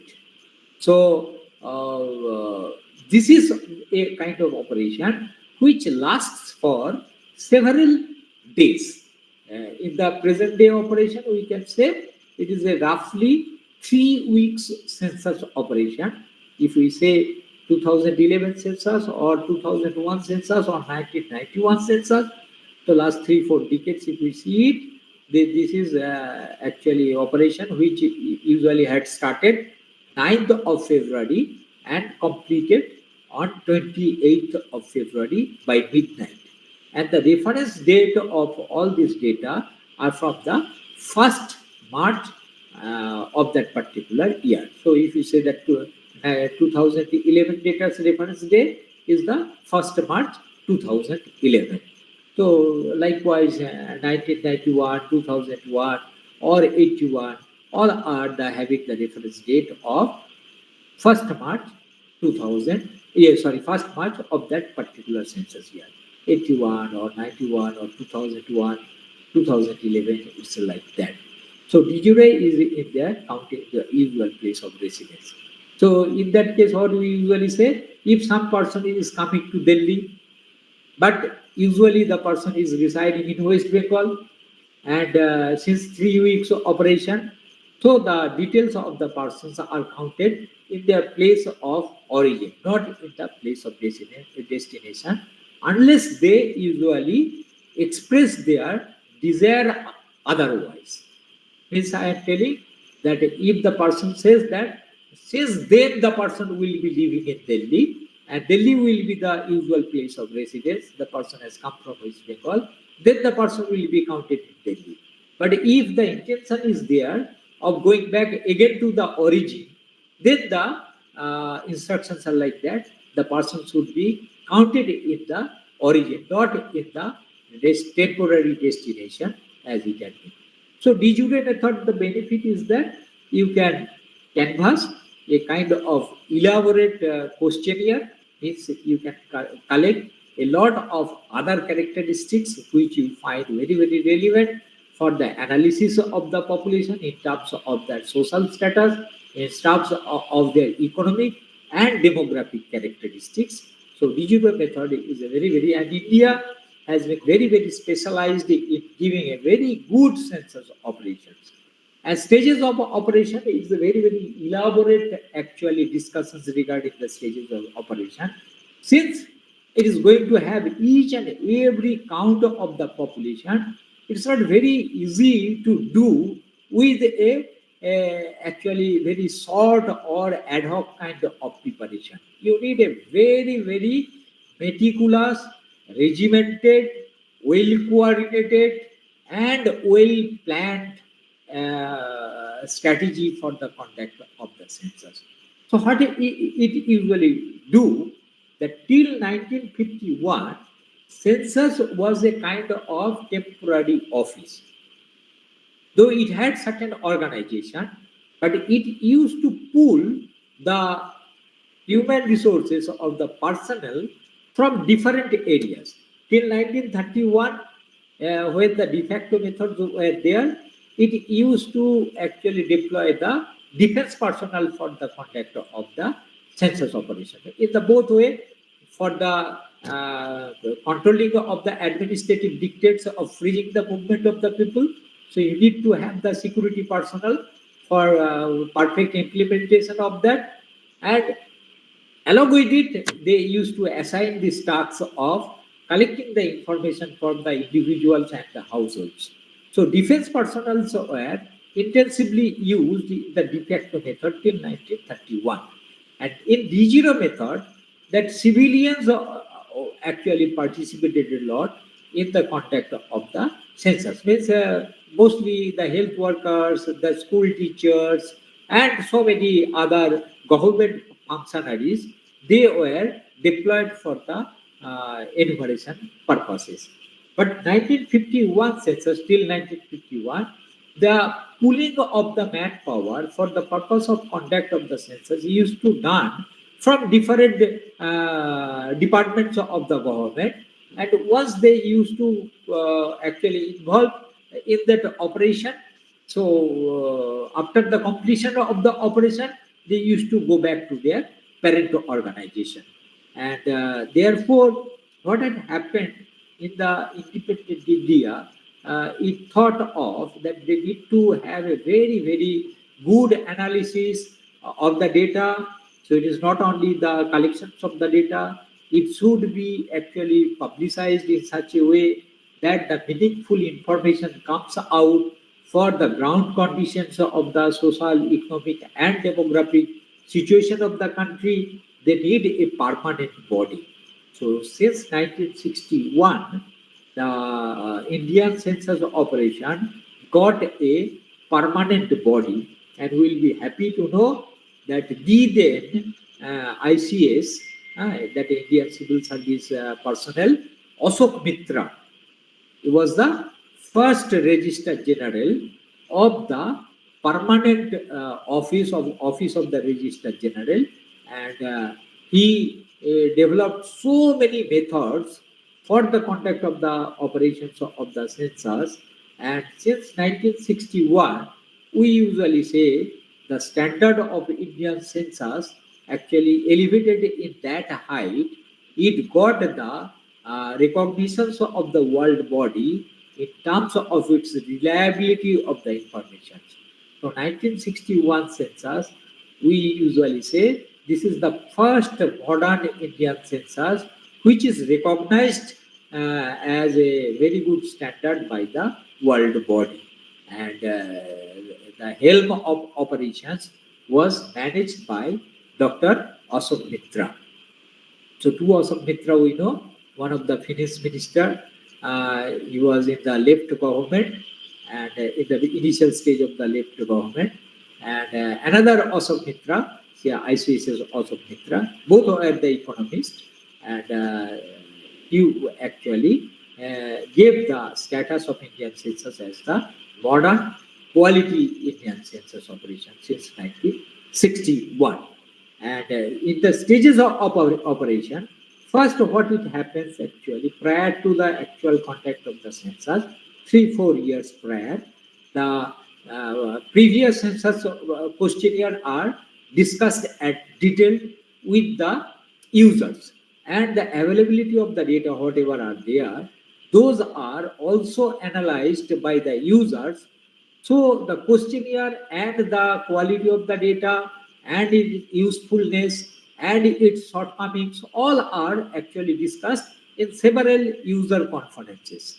So first thing is that conduct of several user conferences which usually give the idea if there is any need to have the moderations within the questionnaire, how that can be done, and what sorts of other data which are very, very important, the way it should be publicized. Nowadays, actually, digital data are coming, so we do not think about the format in which it can be given, because since it is coming in digital mode, we can have a lot of flexibility in the availability the way it is coming to the user. But once it is actually published, so publications actually have to thought a lot, because it is a printed thing, so it is to be published in a very, very meticulous way. Therefore, still we usually follow that mode, that how it is to be disseminated to the users. But all these things are actually done with the help of the user conferences. So whenever we are saying the user conferences, it is not only the government functionaries, the officials, but also a lot of academicians, demographers, researchers, teachers, everybody participated, and they give their actually comments on it. Based on that, it is done. The next subsequent stage is that to have a thorough preparation, that geographically each and every pockets are to be mapped, so that no households are left out, or no household should be enumerated twice. So this is not very difficult for the rural area, because the landscape, geographical landscapes is very, very simple in the rural area. But in the urban area, we know that geographical landscapes is very, very complex. Complex in the sense that there are so many heterogeneity in the residential areas, or there are so many complexities in the built-up areas. Built-up areas, whenever we say that it is having commercial installations, it is having administrative areas, it is having residential areas, it is intermixed with industrial, residential, business, and other purposes. Actually, buildings are being used, and we know that very, very organized residential colonies are there. We know unauthorized residential areas are there, which you can say the squatter settlements, slums, or you can say that certain areas are there which are having a huge multi-story buildings. So within a one building, you may have 300-400 households. So it is not only the populations or the households are distributed horizontally, but vertically also. And it may happen in the basement. Actually, you are having certain production unit in the ground floor, or in the up to first floor, you are having certain business unit, and towards the third, fourth, fifth floors, you are having certain offices, and later on you are having several actually residential units. Means that in same structure, it is having admixture of different, and you have to take care of each and every actually aspect. So generating the maps and identifying the each and every persons in the urban areas, it's very, very difficult. Just I gave some examples. What is the sources of the complexities of identifying the households where they are residing actually. This is very, very difficult. In urban areas, a very complex landscape, which is not actually like in the rural area. So in urban area, nowadays with the help of remote sensing and GIS, the maps are prepared to ensure that nobody should be excluded in the conduct of the census operation. Then we usually identify each and every household on their location, and once they are identified, we usually do it that numbering of each and every buildings are to be there, and attaching the household, how many households are there, and what is the quality of the building in terms of its material, and what are the amenities available within the building, say that water facilities, or say the energy uses, so kitchen or for the purpose of lighting, or you can say what are the toilet facilities are there, what sorts of assets they are having, whether the households are having bank account or not. So many other informations, gross informations are actually availed from these persons, and those are not the actually population and population characteristic, which is the basic objective of the census operation. We usually say this is the house listing operation. It is done almost 6 months prior to the actual conduct of the census. And these data are regularly published in a very, very methodical way since 1991 census operation. And this is very, very resourceful data. So we have got meticulous publications of the data in 1991, 2001, and 2011. These are not exactly the census data. These are the house listing data, which are coming out for the stage operation of the census. And in the month of February, from 9th of February to 28th of February, the actual conduct of the census are done, and the full-fledged characteristics of the populations are. Once it is collected, then the thing is that the table job. It is processed, and within 2-3 years, nowadays it has everything has become digital. It is published for the purpose of the users. Now let's see what are the characteristics. The thing is that before that you have to see how the characteristics of the populations are to be collected. Since we don't have much time, so half an hour or so we are left with the time. So we can say 2001 and 2011, whatever the aspects we had collected from these people, that name of the person, the relationship with the head, sex of the persons. See, today we usually talk about a lot of the transgender. So 2011 itself, actually, we took care of the provisions of returning of the gender other than male and female. Earlier, it was a kind of dichotomous male object female, but male, female, others. Others means that transgenders are also included in 2011 data. So nowadays you can get how many transgender the way they usually report. So age of the people, actually it is as a date of birth it has been. Current marital status. So current marital status, actually never married, married, then widowed, separated, divorced. Actually, earlier separated and divorced we used to have the same code, but in 2011, those are given actually different code. So you can identify how many people are separated, how many people are having legal status as divorced. Then age at marriage, so it is kept quiet in 2001, same actually at 2011. Then religion, it is also, we usually have the 6 religion, that major religions. So mother tongue, it is also kept other than mother tongue. So language is known by the people other than mother tongue. The literacy status, so level first, the literate or not, then the level of literacy, those are also collected in the subsequent questions. Highest educational level attended, status of attendance in the educational institutions. So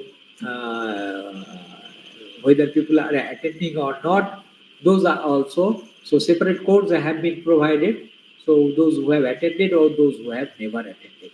So several disability questions are also there related to the population.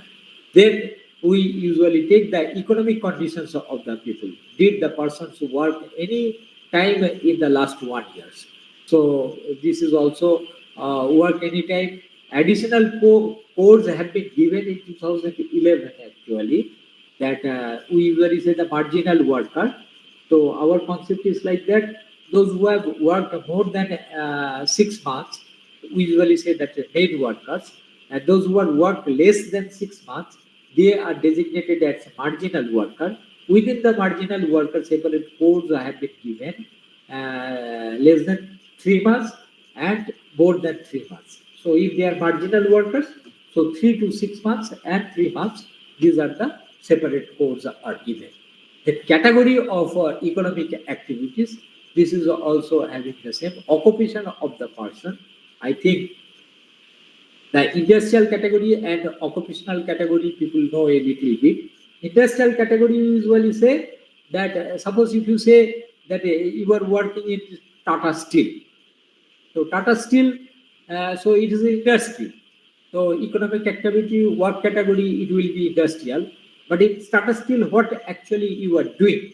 Suppose you are accountant in the Tata Steel, and someone is working in the blast furnace, or someone is working transporting the raw material towards the blast furnace, or Tata Steel is also having certain say educational institution, so you are working there as a teacher, or it is having certain medical facilities, you are someone is working as nurse or doctor.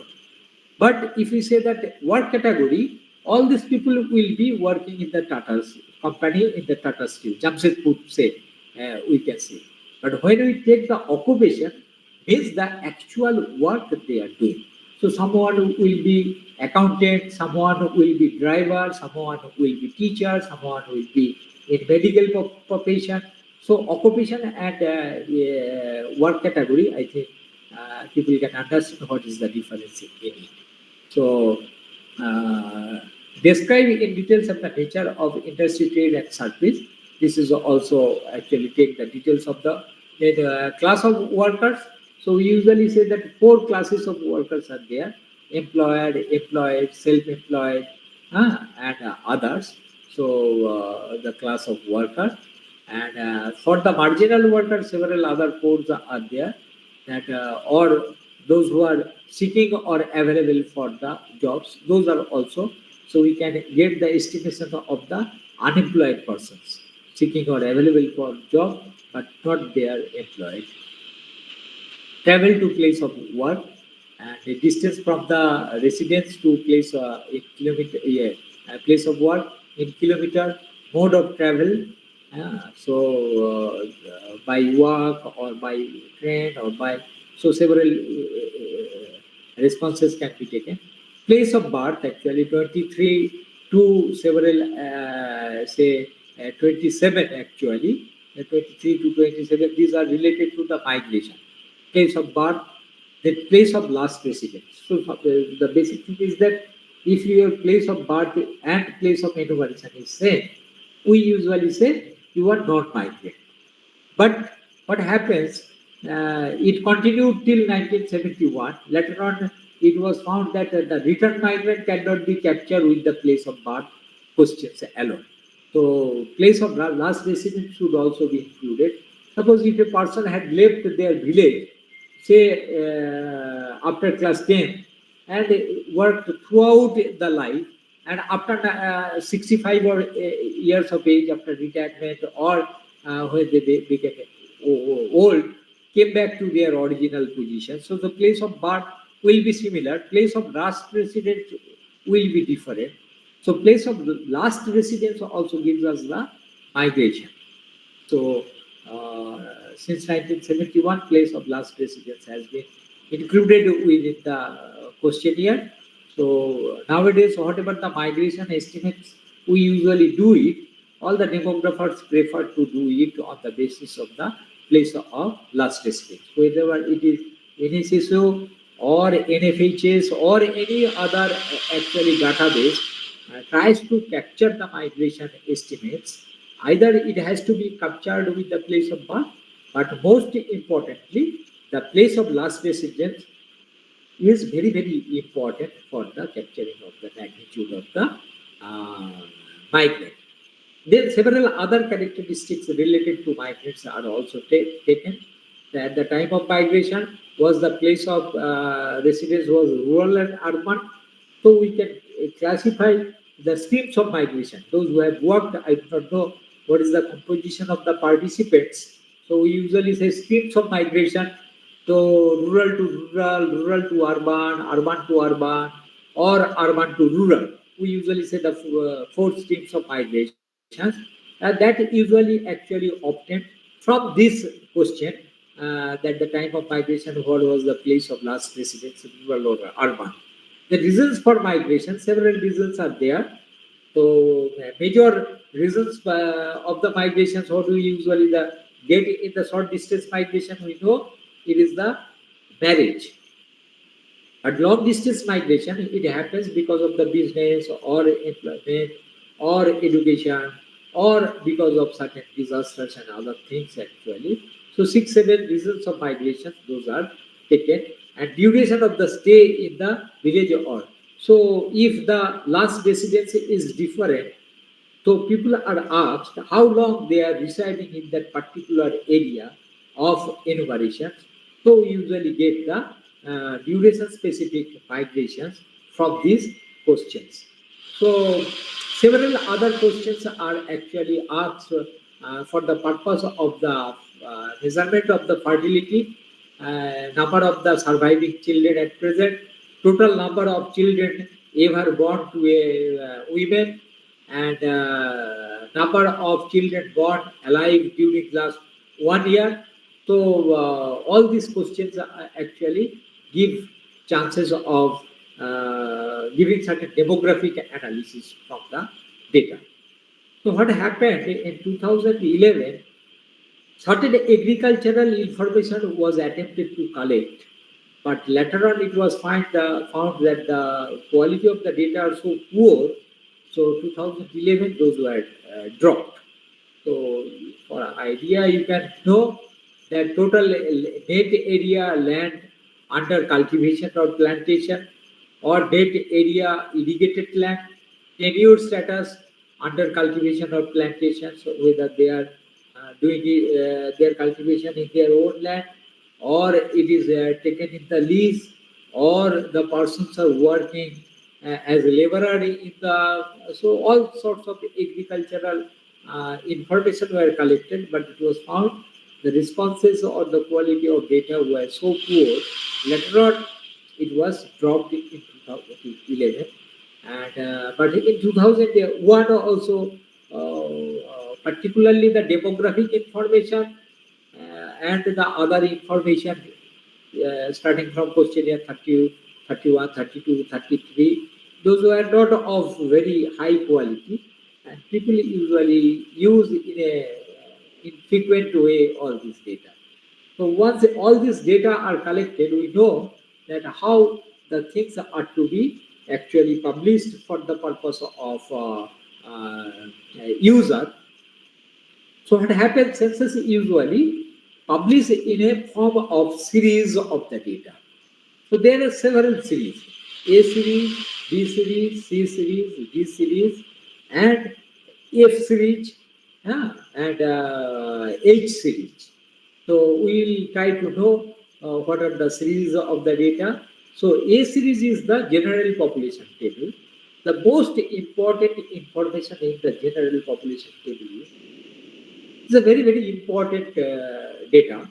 And all the administrative purposes, even for the purposes of delineating the boundaries for the purpose of elections. So, say the assembly elections or the parliamentary elections. So, all these things, even the villages, actually, panchayat or urban areas, all these boundaries actually delineated on the basis of the data of ACs. So what it gives actually, number of villages, number of agglomerations and towns, the area particularly of those administrative units, and the number of total houses present in that administrative units, total population, rural population or the urban population, then category of the population by their caste, tribe, the scheduled caste population, scheduled type of population, then the primary census abstract. This primary census abstract is very, very important. It is actually given almost 42 characteristics of the population, starting their social, economic, and demographic characteristics. And all these things are available up to village level. This is very, very important. So if someone says, can I get the how many literates, illiterates in our village? Yes, census gives this data. So what is the component of SC and ST in a particular village proportion? We get it up to village level. How many males and females are there? Say even in SC/ST or even in literacy, how many workers are there, male workers, female workers, how many are there, marginal workers are there, primary workers there. So all sorts of details actually in terms of SC, ST, general population, in terms of their work category, in terms of their other than work category, and these are very, very useful data, and it's obtained up to village level. And that is the beauty. And therefore, as I told, so many operations, administrative operations are done based on this. And in urban area, we usually get the total slum population and houseless population and institutional population. Institutional population means that those who are living in some institutes. So institutes, you can say that jail, this is institute, or the student hostels, this is also institute, or hospital, all sorts of hospitals actually. If certain mental hospitals are there, people usually say for a longer period. So how many institutional populations are there? So that are also collected. And thing is that in the urban area, we have a different nature of data. But most important in the urban area, this is obtained up to world level, and in rural areas, these are obtained up to village level. And a lot of administrative jobs are done based on this. As I told, one of the important things is that delineations of the electoral boundary or defining certain administrative boundary for the purpose of administrations and for the purpose of security. Say, for the security, whenever we say that the police stations, jurisdictions, all these things actually, or if you are trying to create certain privileges and distributions of certain amenities, those are also based on this A series data, which is given up to the lowest level of village and the world level of the urban areas. Then we get the B series data. B series actually is designated mainly the economic table. So workers, main workers, marginal workers, industrial category of the workers, then workers by educational level, main activities of the marginal workers, and main activity of the non-workers seeking or oblique available of the work. So apart from these, actually, several other layerings are done on this data. So based on by say the age, based on by educational category, based on certain religious category, all these aspects are also cross-classified. Once if these are done, then it becomes very, very rich actually. Suppose like educational level by religion and by age, then it is a very, very important data. Or say the industrial category of the workers by educational level and by age. So it gives a lot of meaningful analysis of the data. So all these data are available either up to state level or up to district level, not below district like of A series. we are getting up to village level, but B series data, economic information, a little bit of economic information that there, the total number of workers and other things that I told. But in this B series data, all the things are either state level or district level. And in the form of several tables, actually these are given. C series data, it is related to social and cultural tables. So what we usually get, population by religious community. So we know that if you want to know the distribution of population by different faith in terms of religion, that we get from C series data. Or age of the population, marital status of the population, that the quantum of the population ever married and currently married population. Ever married means we usually say the either spouse of the couple are actually alive. Currently married, both the persons actually of that union are alive. Husband and wife both are alive. Then they are termed as currently married population. Sometimes we usually confuse those who are having a little bit knowledge of the census data. To them, there is no confusion. But currently married means not that the recently married. It is both the spouses are alive of that union is termed as the currently married. They can have a age, say in 20s, or they can have the age categories of 80s also. But thing is that both the spouse of the union is there. So age at marriage, literacy and educational level, attendance in educational institution, and disabled population. So here also age, religion, and by their work, several other actually layerings are done, and all these data are either available at district level or at the state level, not below district level. These data are available.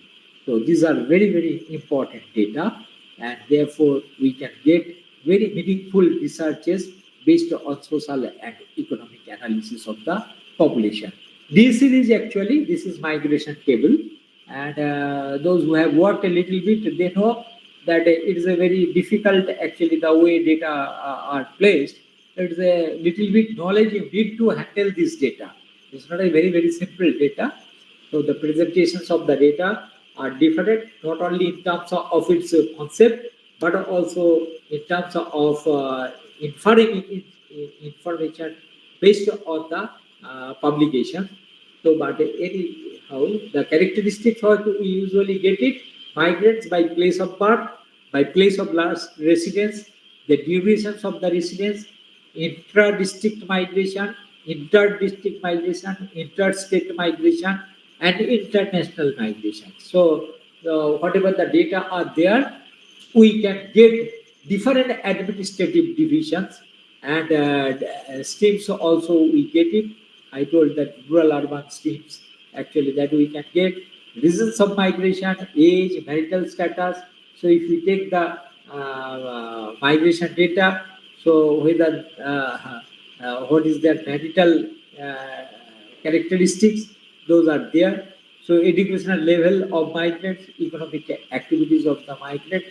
So what it usually say that if you have several layers along with the migration, then the data become very, very meaningful. Most of the data are actually at state level.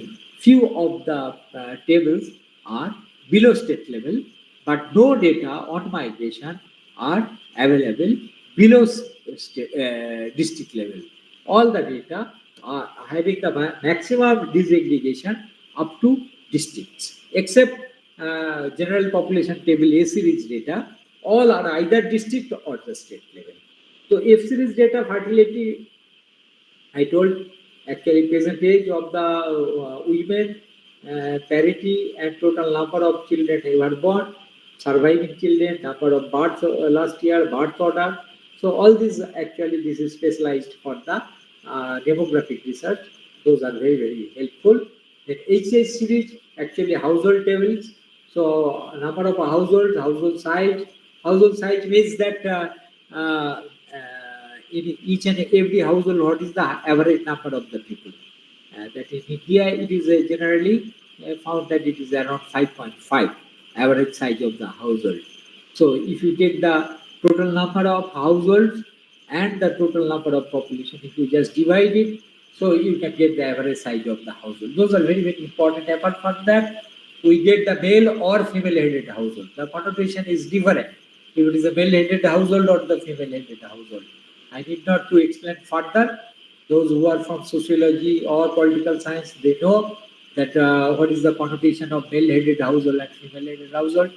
The normal household, houseless household, institutional households, and households with aged persons by religion.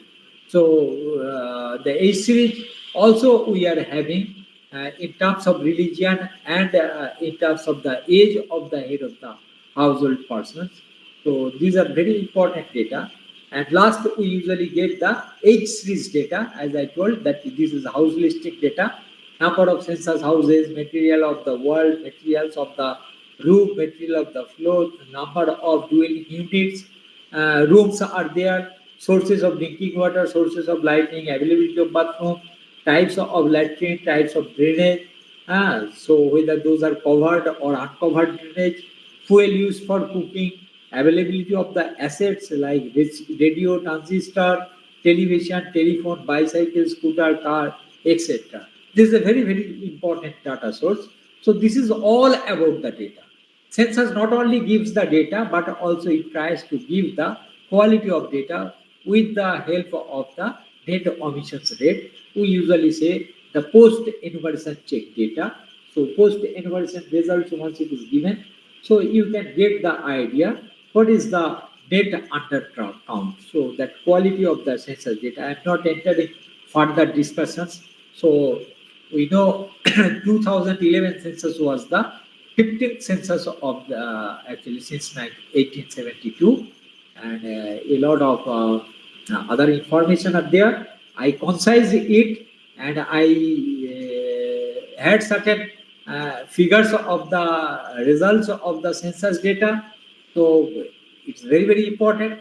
Like 1921, many of you know that because of the influenza, that between 1911 and 1921, we had an absolute decline in the population. And today, when we say that we are almost 1.4 billions of population, so you can see it, 2001, between 1991, almost 18 crores of population was added, and 2021, 2001 and 2011 also, we got almost 18 crores of population added. So if we add almost 18 crores of population between 2011 and 2021, so we are more than 1.4 billion of population. So it gives us the idea actually. It's very, very difficult to challenge this data because it is fairly accurate data, So even if you say certain mistakes are there, that will be in the decimal point. That again, we can say third or fourth decimal point, certain changes may come.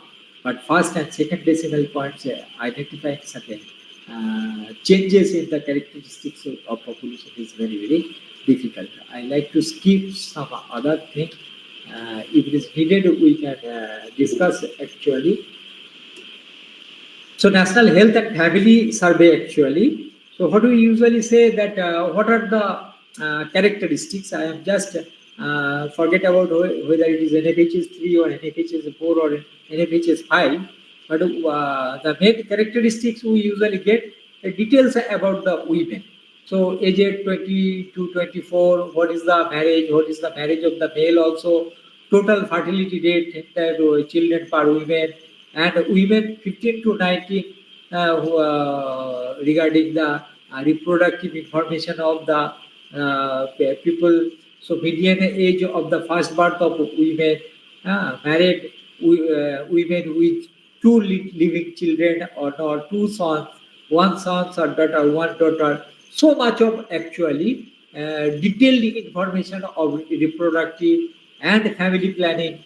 So whether they want to control, so whether they are using any method, any modern method, female sterilization, male sterilization, IUD, pill, condoms, and many a times actually unmet need for the family planning and spacing or all this information. The maternal and child health care related, so whether during the pregnancy, what was the medical facilities people used to get, then different vaccination programs and different checkup programs, particularly for the women, and different immunization programs for the children. So all these actually details are meticulously collected in the NEBHS data, and a lot of nutritional informations are also collected for all sorts of people. Say this is for the male, this is for the female, this is for the younger population, for the aged population, for the children. So a huge information related to the nutrition and different baskets of the food. Those are collected in the NFHS data. Medical histories related to anemia by gender, by their ages. So it has certain implications. The knowledge about the HIV and AIDS for the ever married adults, both for the males and female, those are collected actually. So in details actually those are collected. Women's empowerment, so several issues are there in the pages. Those are collected. And reproductive and child health, I like to skip it here because I told most of the data actually these were having certain overlapping, but it used to design for the district level, but the number of samples per districts were very limited. With the help of 1,000 to 1,500 samples or the households, district used to portray this. Those who are working in this domain, they can say that number of observations are actually very limited. So now it has been merged with NFHS 5, and most of the data, whatever we get it, NFHS 5 is also designed up to district level. So now it is having certain historical importance. So sample registration system, the basic objective of the sample registration system was that we usually get the dynamics of the population, how it is growing in the interplay of birth and death. So since census data was a kind of decennial operation, and you know that India was having a huge pressure of population, and we felt the pressure of population from the perspective of the development since the independence. So, and India adopted the part of the individual's choice. So, but in India, it was because we had a lot of pressure of population and the developmental perspectives, knowing the dynamics of the population was very important. But census used to give the information in 10 years. So in between how the population is growing, to know the exact figure, whether it is growing rapidly or a little bit of slowdown of the growth has happened or not. So sample registration system was designed, and it is designed as we are telling, it is a totally different kind of sampling method. It is a kind of dual kind of registrations. First is the survey, and it is a kind of continuous registration. So once the enumeration blocks are identified, so the baseline surveys are obtained from census. In that baseline surveys, the count of death, birth, marriages are continuously followed, and then the demographic change, including the change in the ages of the population living in the society, then the marital status of the population living in the society, and how many births and deaths are coming out from those societies are done. And these samples are actually in the enumeration block. So enumeration blocks are the sample. It is not the households are the samples. That all the people living in the enumeration blocks, they are counted for the purpose of the sample registration system, and it is designed to give the vital information related to birth, death, and marriages. Once we come to know birth and death situation, so automatically we can get the estimation whether the birth rate and death rates are slowing down or it is increasing rapidly. So then we can get the idea how the total population of a country is growing. So as I was mentioning, that it is done up to the state level. So estimation of the growth of the population can be done in a very, very efficient way up to state level in every year based on the analysis of the sample registration data. So how the samples are done, I am not actually entering into. It is a very, very meticulous design, and it was initiated actually 1964-65. You know, the India government was totally disturbed because of the huge growth of the population. I'm not entering that how India was disturbed in 70s. We know that a huge family planning actually policies and implementation that led to different dimensions. Even it is having a huge importance in terms of the political connotations. That whole Congress government was changed, actually targeting the control of the population. So anyhow, the dynamics of the population, the sample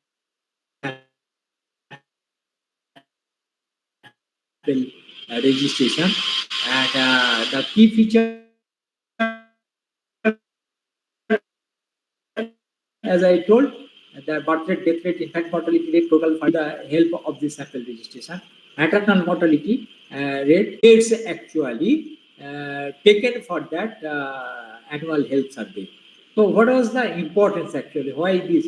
48%, or you can say that almost 50% populations are living in these 9 states, and 59% of the total births usually happen in this. So if they say 60% births are happening, and 70% of the infant deaths are happening in these 9 states, and 75% of under 5 deaths are happening in this, and 62% of the maternal deaths are.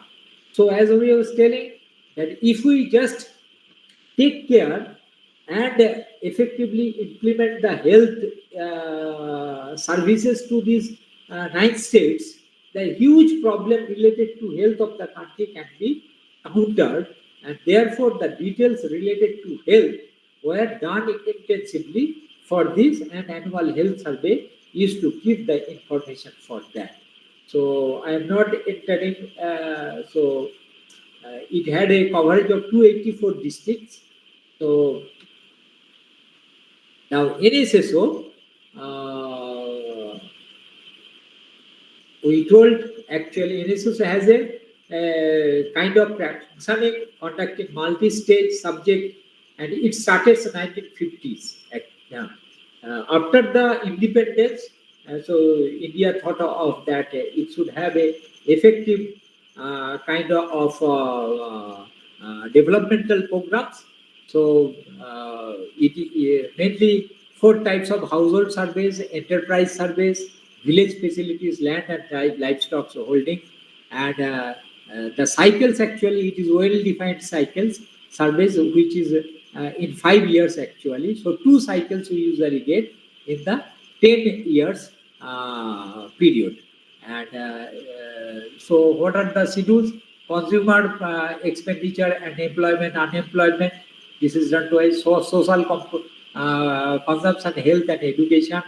Then unorganized manufacturing, unorganized services, land and livestock holding, and open grounds actually whatever the government think of that we need to take care of it. All are done in the NSSO survey. So nowadays it gives actually detailed report of it, and based on that we can have a huge analysis of social and economic data. The best thing is that earlier they used to give the aggregate data, analyzing the data. Nowadays the individual slips, actually household informations are provided to the users, so the people can have detailed analysis based on their capacity. And to the statistical tools actually which are applied here, that has also got changed because of the availability of the individual level data in it.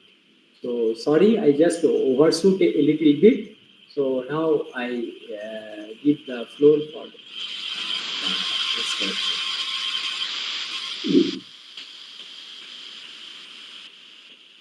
Hello. So I close Actually, from my side.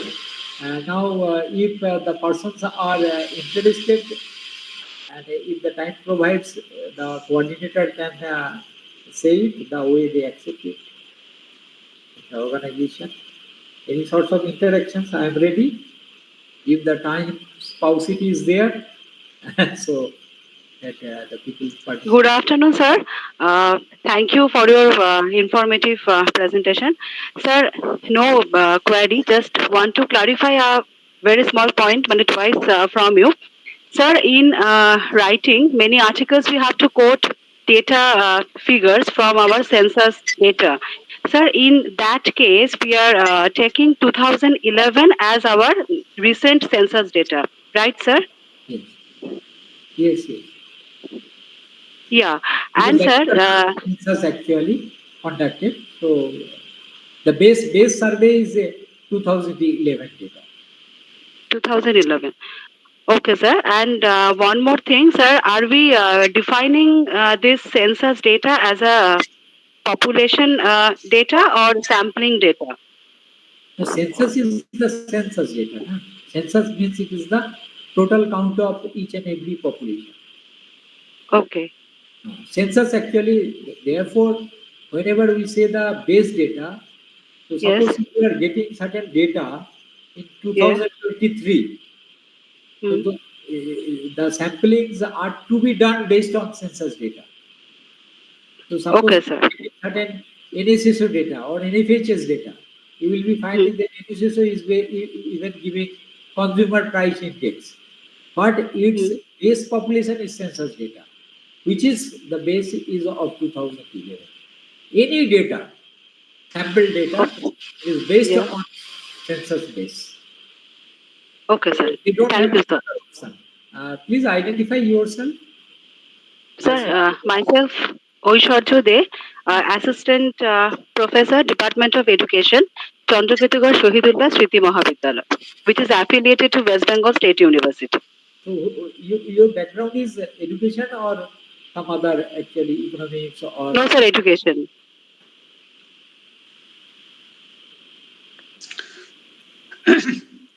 Okay, thank you, sir. thank you. Thanks a lot. hello. Actually, Yes, focus. hello. Actually, we have some time constraint. Some questions of the participants, there might have been some questions, but due to the time constraint, may I request all the participants to ask one or two questions more, if they have.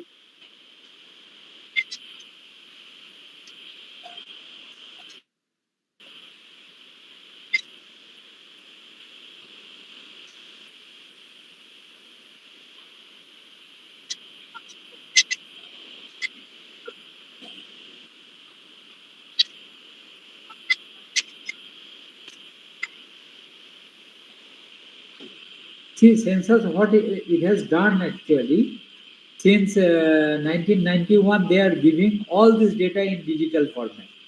And 2011, most of the data they are putting freely in their website. All the data you can find it in their website.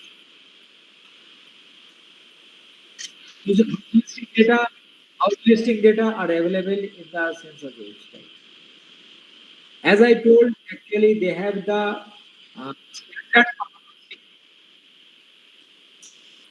standard publication actually designs are there. As I told, that district level or state level or village level. So all these data are given in the website like that. But if you want to have further details, then you need to have special permission from the census office. What they usually say, the consultancy price you have to give it, then you can get it. Suppose some data are not given up to district level, but you want to have it. And certain calculations you need to have, which census are not giving in their way, but you need to have it, then they can actually prepare for you. That is termed as the consultancy.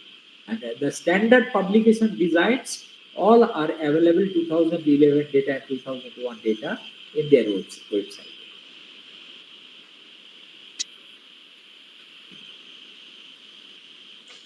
We are ending the discussion session due to the time constraint. Actually, it is very difficult to summarize because Dr. Das has nicely presented a meticulously with the census data.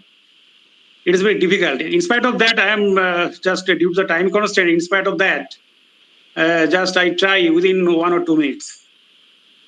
Actually, development activities of any country depends upon the performance of primary, secondary, and tertiary sectors, and human resource development also. There are so many organizations who collect the data in our country, like Census of India, National Health and Family Survey, Sample Registration System, Annual Health Survey, National Sample Surveys Organization, etc.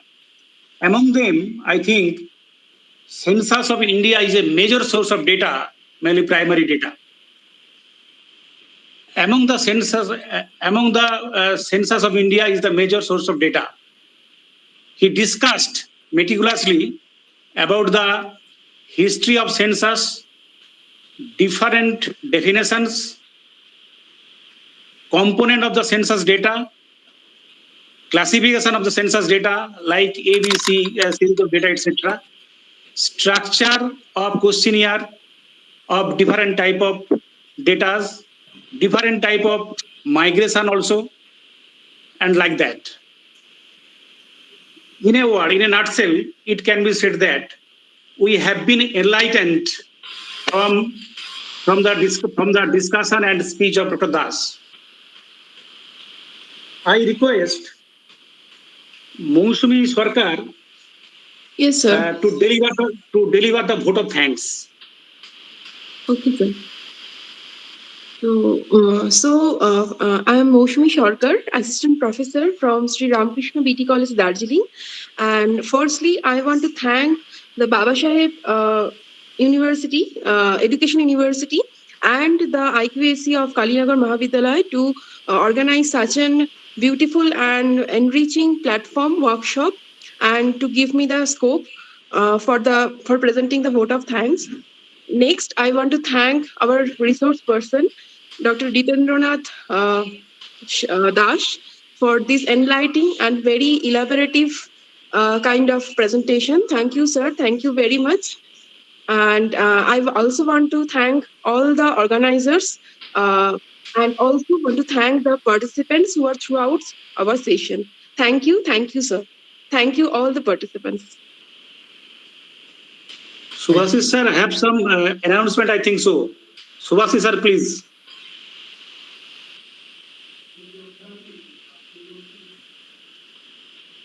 Subhasis sir, Dr. Subhasis Chatterjee.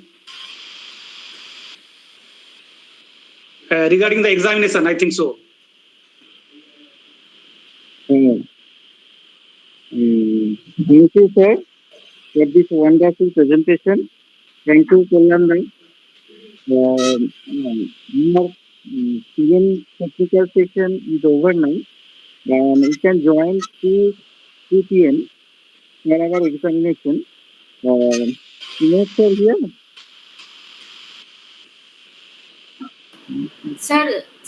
Sir, good morning, good afternoon, sir. Subhasis, sir. Sir, I have a request, sir. Sir, could you start the examination a bit at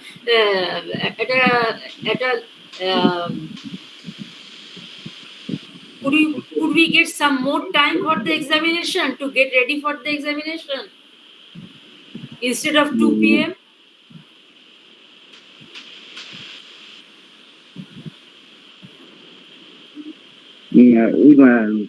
If the examination starts from 2 p.m., the details of the examination already sent to in your WhatsApp group, and now Dr. Pramod Kumar Bharma has joined just now. Pramod Kumar Jadhav joined just now, and he delivered some instruction to the participants. Just wait for a moment. Thank you, sir. Dr. Jitendranath Das, sir.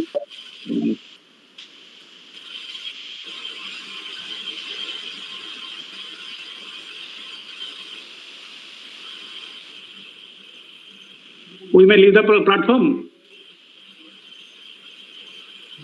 Yes, I think. তাহলে আমরা lift করছি। Yes, sir. Yes, sir. Thank you, sir. Thank you, Can I sir. quit? Thank you, sir. Okay. Yes, sure. Yes. I am quitting. Yeah, sure. We may quit.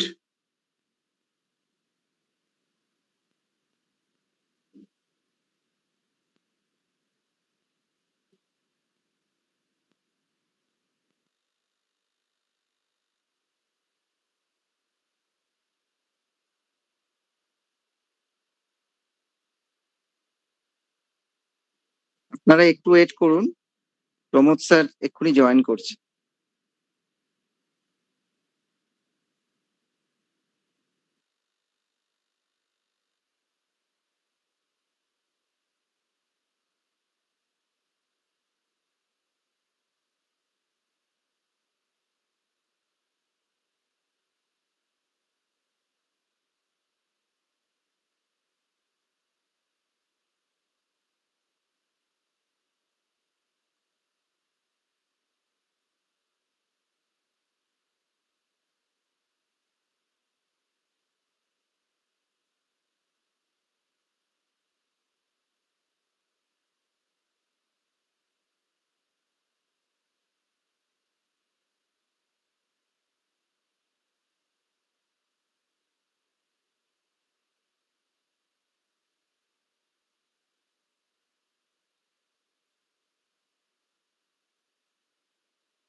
Yeah, that's it.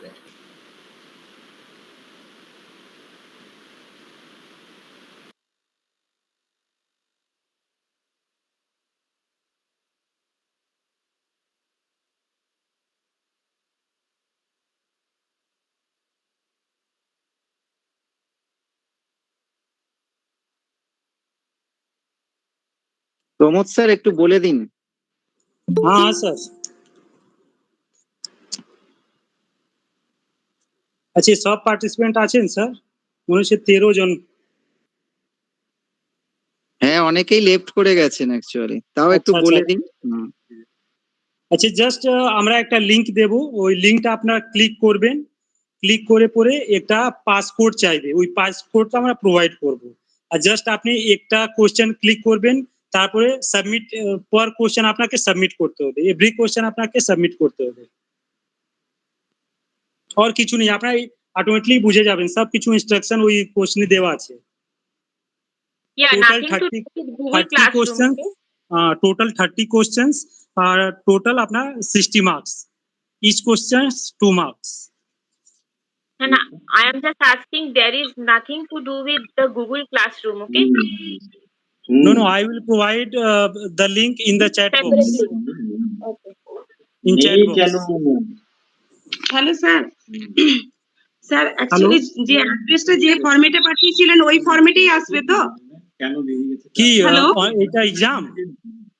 হ্যাঁ এক্সামটা আমাদের actually address আর ফটোটা পাঠানো হয়েছিল একটা link দিয়ে আমরা সেখানে ফিল আপ করে পাঠিয়েছিলাম গুগল ফর্মে ওই ফরম্যাটেই আসবে তো স্যার না না এটা আলাদা ভাবে হবে মোবাইলে করা যাবে তো স্যার হ্যাঁ মোবাইলে করা যাবে আপনি জাস্ট ওই ক্যামেরা অন রাখবেন জাস্ট আর আপনি ওই লিংকটা ওপেন করবেন খুলে যাবে আচ্ছা গুগল মিটের ক্যামেরাটা অন রাখবেন হ্যাঁ ক্যামেরা অন রাখবেন ঠিক আছে আমরা দুটো সময় আপনাকে পোস্ট এই চ্যাট বক্সে আমরা দেব কিন্তু ওই হোয়াটসঅ্যাপে আমরা দেব না চ্যাট বক্সে দেবেন হ্যাঁ তারপরে তো আমরা দেখতে পারবো সবাইকে এটা ইনস্ট্রাকশন দেওয়া হয়েছে আচ্ছা মানে মেটের যে বক্স থাকে মেসেজ বক্স সেখানে দেবেন তাই তো মেসেজ বক্সে আমরা দিয়ে দেব আচ্ছা আচ্ছা ঠিক আছে স্যার ঠিক আছে ঠিক থ্যাংক ইউ স্যার দুটোর সময় আমরা দিয়ে দেব তারপর পাসপোর্ট একটা লাগবে পাসপোর্ট আমরা আপলোড করব উইদিন ওই 5-7 মিনিটস পরে আমরা ওটা হোয়াটসঅ্যাপে পাঠাবেন তো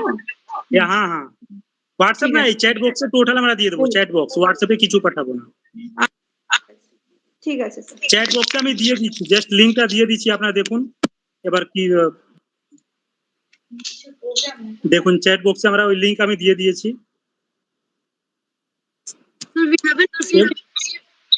এবার দেখুন খুলছে আপনারা ক্লিক করে দেখুন ও খুলে যাবে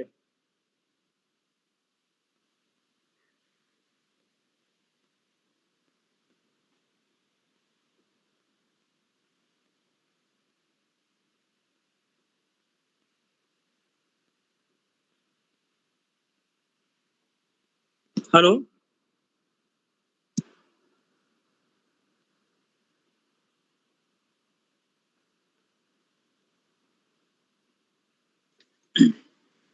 Yeah, it's okay. Open, na? Yes, sir. Yes. Please enter your name in capital letter.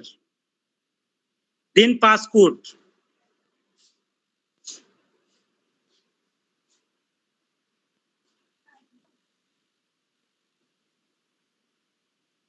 Passport আমরা প্রোভাইড করব দুটো সময় স্যার পাসপোর্ট या পাসওয়ার্ড যে পাসপোর্ট ওইদিকে লেখা আছে পাস আগে আপনি ক্লিক করুন student login please click on student login Hindi English में बोल दीजिए sir I am able to comprehend what you are saying please click on student login okay and what is the passcode yes we will provide okay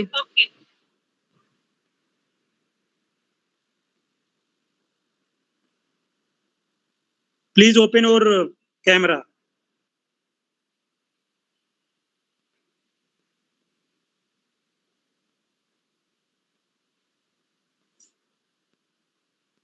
Sir, to log in student profile, sir, please once again repeat. please click the link then click on student login then enter your name in capital letter Sir, link have you given in the WhatsApp group? yes no Sir, can you please send the link once again? Sir পাসপোর্টটা কোথায় দিয়েছেন একটু বলুন passport আমি বলবো দুটো সময় আচ্ছা আচ্ছা আচ্ছা ঠিক আছে স্যার এটা কিন্তু ক্যামেরা অন রাখতে হবে please Want to get the link, sir? Please provide it. actually ma'am hello passcode already I provide the link ma'am in chat box please open your chat box again I will send Okay sir, okay sir. So that's it. Hello the passcode is also there sir sir camera on মানে আমি বুঝতে পারলাম না। Please open your camera. আমাদের তো camera ওপেনই আছে। Open your camera বুঝতে পারলাম না। না, ক্যামেরা ওপেন আছে তো, বাস আর কিছু করতে হবে না।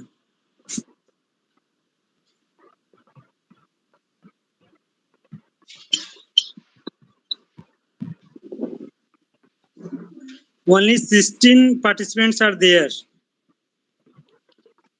Sir, please share the passcode, sir. Yes, yes, yes.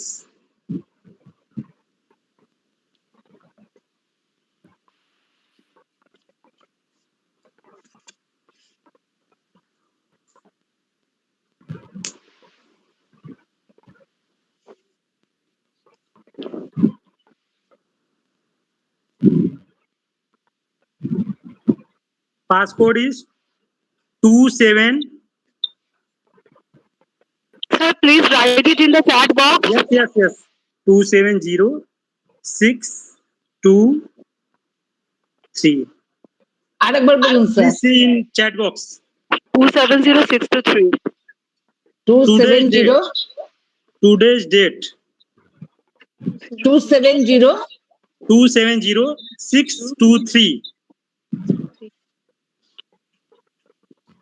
Then can we start now? Yes, yes. Your time is start.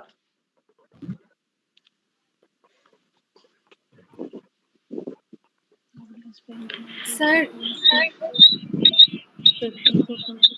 Sir শোনা যাচ্ছে? হ্যাঁ বলুন। স্যার আমার লিংক ওপেন হচ্ছে না। সরি, লিংক ওপেন হচ্ছে না? না স্যার। না, এটা তো নেটওয়ার্ক ঠিক আছে তো আপনার? হ্যাঁ নেটওয়ার্ক তো ঠিক আছে। আবার ক্লিক করুন। Okay sir.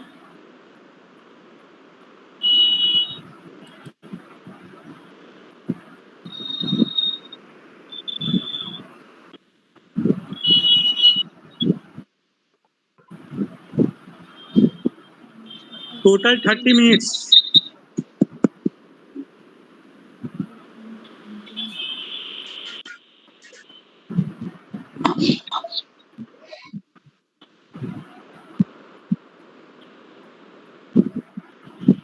প্রশ্ন দেওয়া হয়ে গেছে স্যার? হ্যাঁ হ্যাঁ দেওয়া হয়ে গেছে। প্রশ্ন তো কোন জায়গায়? হ্যাঁ কোন জায়গায় আছে বুঝতে পারছি না। Ma'am chat box. স্যার আরেকবার একটু শেয়ার করবেন চ্যাট এক বক্সে। মিনিট আর একবার আমি শেয়ার করে দিচ্ছি। থ্যাংক ইউ আপনি স্যার। দেখুন ইন মেসেজ ওইদিকে দিয়েছি। যারা লেটে জয়েন করবেন ওরা মতলব একটু প্রবলেম হতে পারে।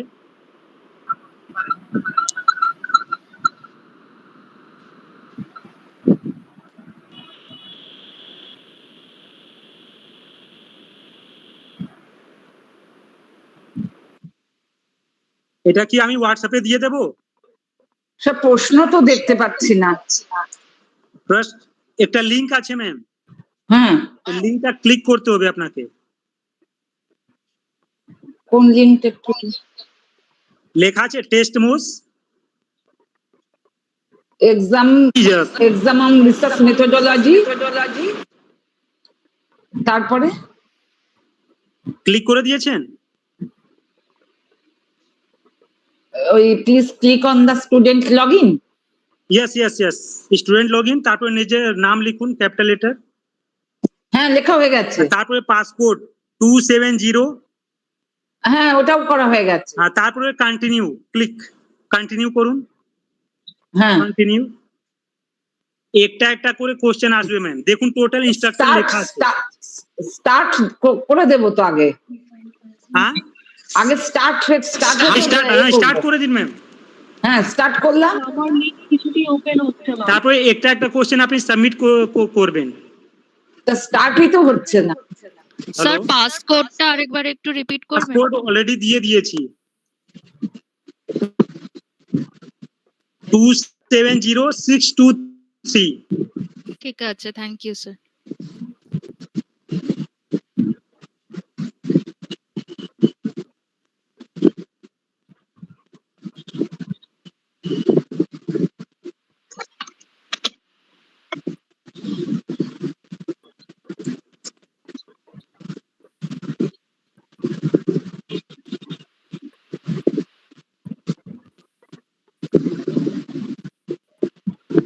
এক্সামে ঢুকবো কিভাবে?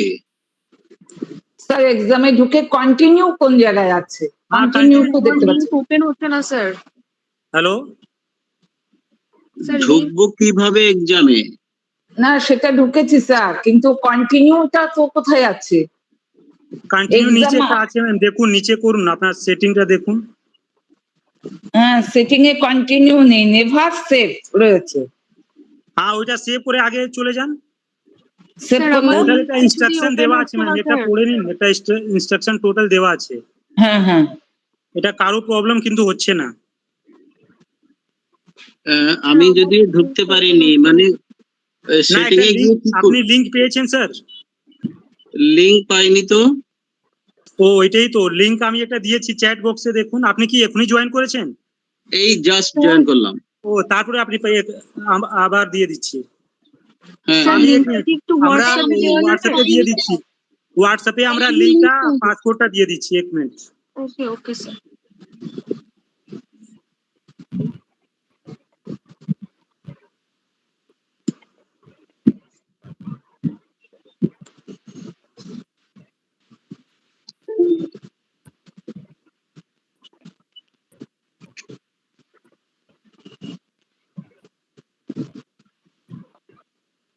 হোয়াটসঅ্যাপে আমরা দিয়ে দিয়েছি, যা প্রবলেম হচ্ছে ওইদিকে হোয়াটসঅ্যাপে আপনারা চলে যান, password and link of exam. 270623 মনে রাখ, 270623।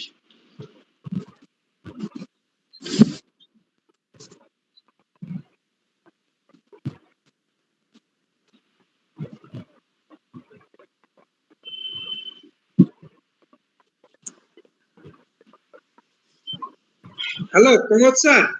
হ্যাঁ স্যার। আচ্ছা, পার্টিসিপেন্টরা আপনি কি দিয়েছেন এখনো প্রশ্ন? হ্যাঁ দিয়ে দিয়েছি স্যার। আচ্ছা, পার্টিসিপেন্ট মাত্র 25, মানে সব দিয়ে কেন করেনি? এটা স্যার সবাইকে কম্পালসরি করতে হবে, না তো যারা করবেন না সার্টিফিকেট পাবেন না, এটা কম্পালসরি পার্ট। খুব মুশকিল ব্যাপার যে জয়েন পরীক্ষা, আরে একটা তো ফর্মালে আসতেই হবে। আমি মেসেজ করছি একটা, তাই তো স্যার লিংক তো আমার কিছুতেই ওপেন হচ্ছে না। কেন ওপেন হচ্ছে না সবা? আচ্ছা ওপেন তো হচ্ছে ম্যাম, কিন্তু হোয়াটসঅ্যাপ থেকেও ওপেন হচ্ছে না লিংক। কেন হবে না ম্যাম? আমরা তো খুলে দেখছি সব, কোনো প্রবলেম তো হচ্ছে না। রিলোড দেখাচ্ছে, site can not be reached.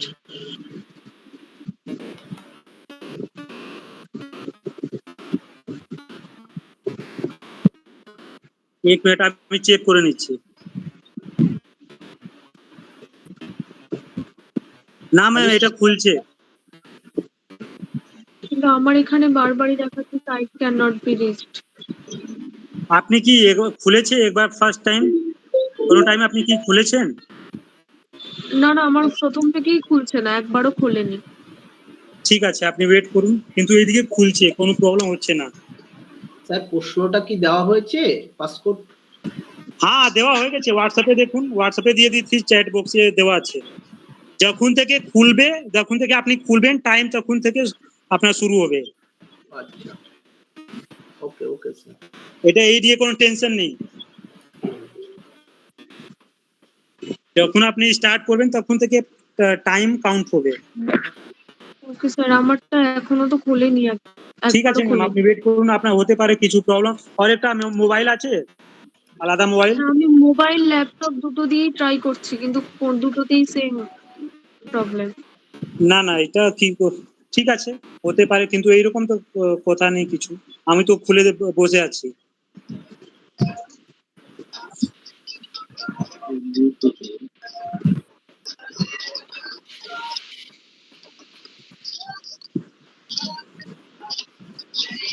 ল্যাপটপে ট্রাই করেছিলাম, হলো না বলে ফোন থেকে ট্রাই করছি, তা সেটাতেও আচ্ছা ম্যাম একটা কাজ করুন, আপনি গুগল খুলেছেন? গুগল, আমি তো গুগল মিটেই আছি, গুগল খুলবো? বলছি প্রশ্নটা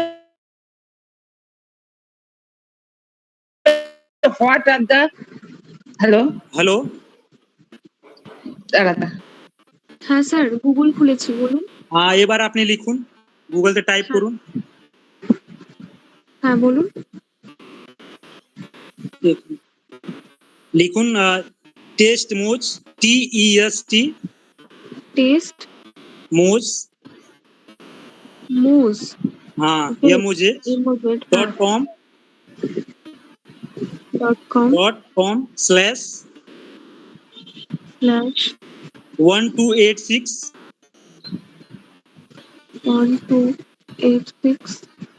3708 3708 08 one I repeat 1286 3708 ওকে এবার ক্লিক করুন। হ্যাঁ খুলেছে? হ্যাঁ অনেকগুলো অপশন এসছে, লগ ইন, সাইন আপ। না এটা খুলেছে, কি লেখা শো করছে? শো করছে test moves the hyphen powerful but simple test না না আপনি জেনারেটর। এটা ভুল লিখেছেন। না না আপনার কেন খুলছে না? স্যার আরেকবার একটু পাঠাবেন, এটা হচ্ছে চ্যাট বক্সে। ম্যাম এটা পাঠিয়ে দিয়েছি হোয়াটসঅ্যাপে, ওই আপনি ওই দেখুন। আপনি একটুখানি চ্যাটে আরেকবার পাঠিয়ে দিন না, আমি চ্যাট খুলে ফেলেছি। এক মিনিট একটু ধরে রাখ, এখনো স্টার্ট করতে পারিনি। হ্যাঁ ঠিক আছে, যখন আপনি শুরু করবেন তখন থেকে টাইম অটোমেটিক কাউন্ট হবে ম্যাম, ওই নিয়ে কোনো টেনশন নেই। পাঠিয়ে দিচ্ছি দেখুন, আপনার দেখবেন নিচে টাইম দেবে। Same problem, site can not be reached, না আনরিচেবল। এটা কিন্তু কারোর স্যার আর আমারও কারোর তো প্রবলেম হচ্ছে এই নিয়ে। স্যার দুটো ডিভাইস অন করা থাকলে কি খুলবে না? হ্যাঁ দুটো যখন একসাথে করবে না প্রবলেম হয়ে যাবে। আচ্ছা আচ্ছা একবারই আপনাকে করতে হবে, সেকেন্ড টাইম আপনি করতেই পারবেন না। দুটো সাথে সাথে আপনি করতে পারবেন না, কিন্তু এটা মনে রাখবেন। An economical method of data collection free from personal biases, all of them. আচ্ছা মিউট রাখুন please. An economical method of data collection. What are the characteristics of random sampling method? Sir হ্যাঁ বলুন। এখান থেকে লেফট করে আমি try করতে পারবো আরেকবার? হ্যাঁ এবার আবার এ করুন, ঠিক An economical method of data collection free from personal biases. Sir আরেকবার একটু দেবেন? ও দিয়ে দিয়েছি স্যার, আপনি হোয়াটসঅ্যাপে দেখুন, হোয়াটসঅ্যাপে দেখুন। আপনার একটু দেরি থেকে কেন জয়েন করেছেন? টাইম ছিল দুটোর সময়। আরেকবার একটু প্লিজ দিন স্যার। লিংক দিয়ে দিয়েছি স্যার, হোয়াটসঅ্যাপে দেখুন, হোয়াটসঅ্যাপে আপনি দেখুন। গ্রুপে আছেন তো?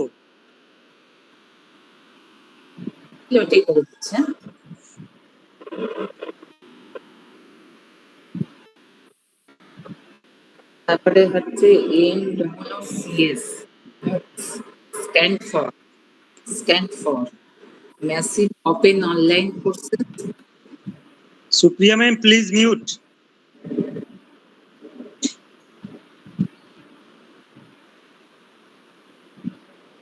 শুধু ক্যামেরাটা অন রাখুন।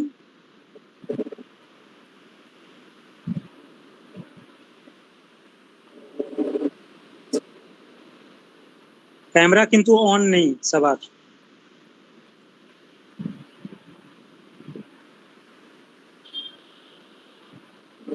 3 number হচ্ছে in each year president of India's economic country was launched the Swaram. Supriya ma'am please mute করুন, সবাইকে একটু ডিস্টার্ব হবে। President of India's economic country was launched the Swaram.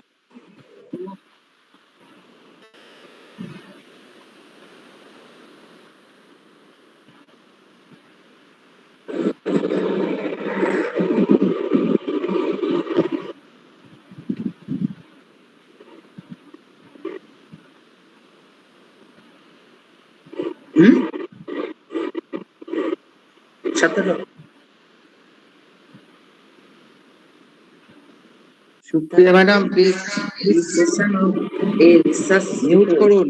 sets the stage for the report and indicates where in the each component tables and figures. Sir disturb হচ্ছে ma'am. Hello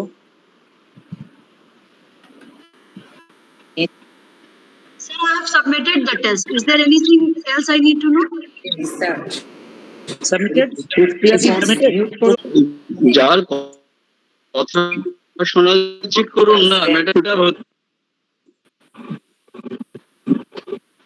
Main body, table of contents, index, preliminary basis. Okay, this section of the research report sets the stage for the report and indicates where in the report each component, series, and figures can be found. Main body. Yeah, madam, please.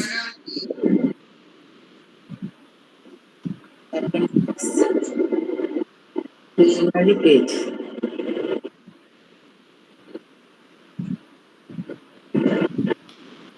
Sir হ্যাঁ বলুন।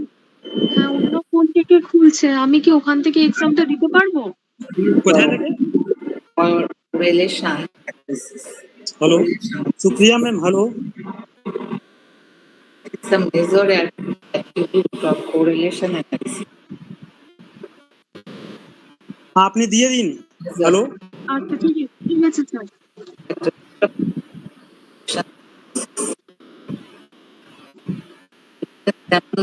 Variables, equation among variables, association among variables, variations among variables.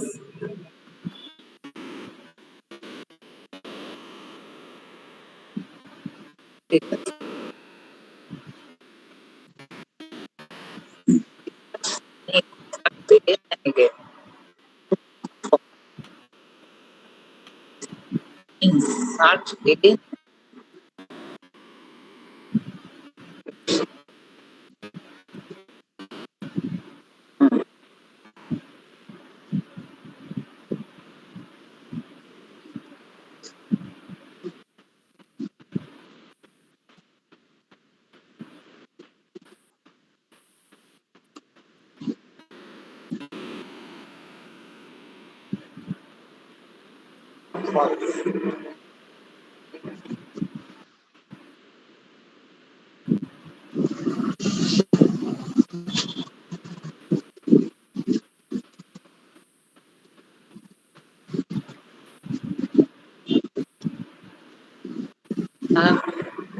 resume research in research is planning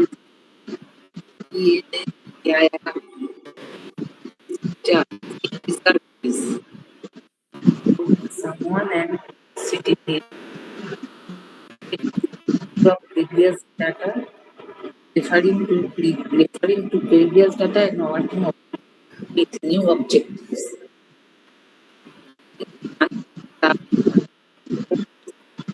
Closely and making use of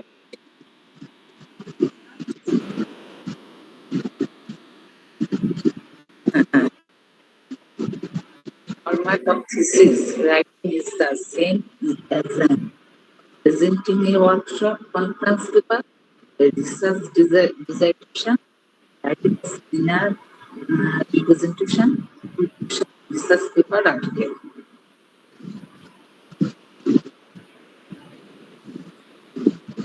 Research paper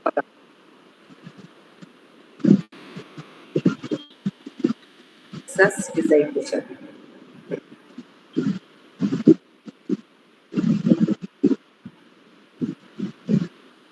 Of thesis writing is the same thing.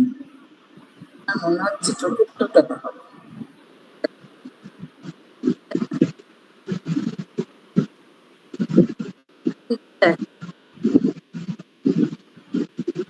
state is not involved in the scientific part of research.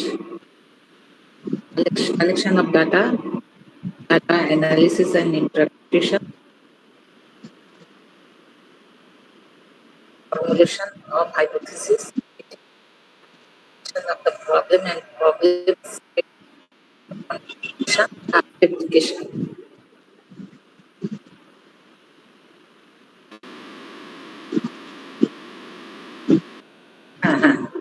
which is issue research. Developing a research design, deciding about the data analysis procedure, formulating a research hypothesis, formulating a research question. Which is the following is priority required partial research.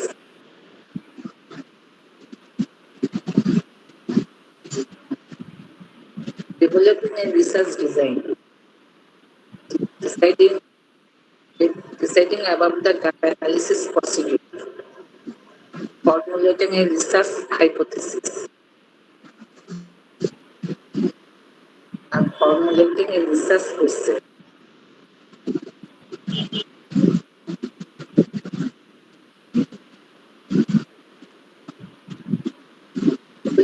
Developing a research design.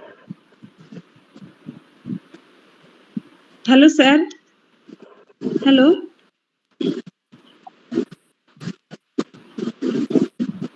Most appropriate research design for babysitting leave experience हाँ बोलুন and rare disease.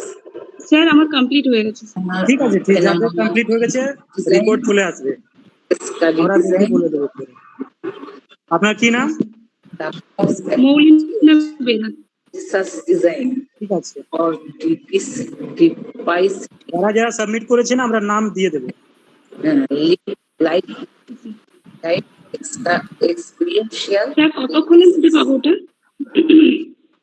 Hello sir কতক্ষণের মধ্যে পাবো সাবমিশনটা যে হয়েছে ওইটা আমরা বলে দেবো ওইটা আমরা একটা ইয়ে দিয়ে দেবো গ্রুপে ঠিক আছে যারা Experiential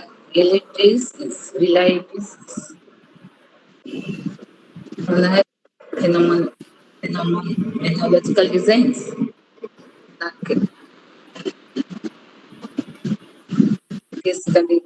Case study design. Grounded theory design. Narrative research design. Paper. Most effective research design for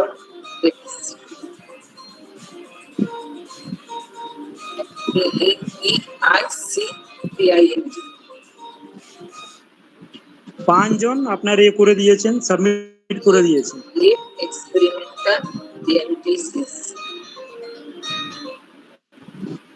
Phenomenological case study. Grounded theory. Narrative research.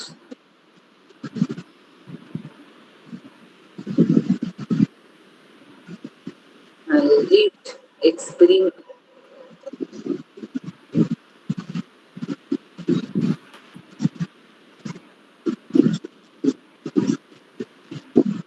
Case study.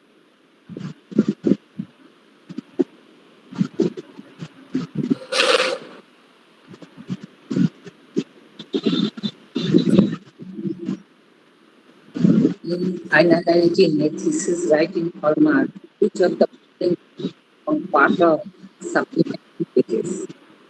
Table of contents.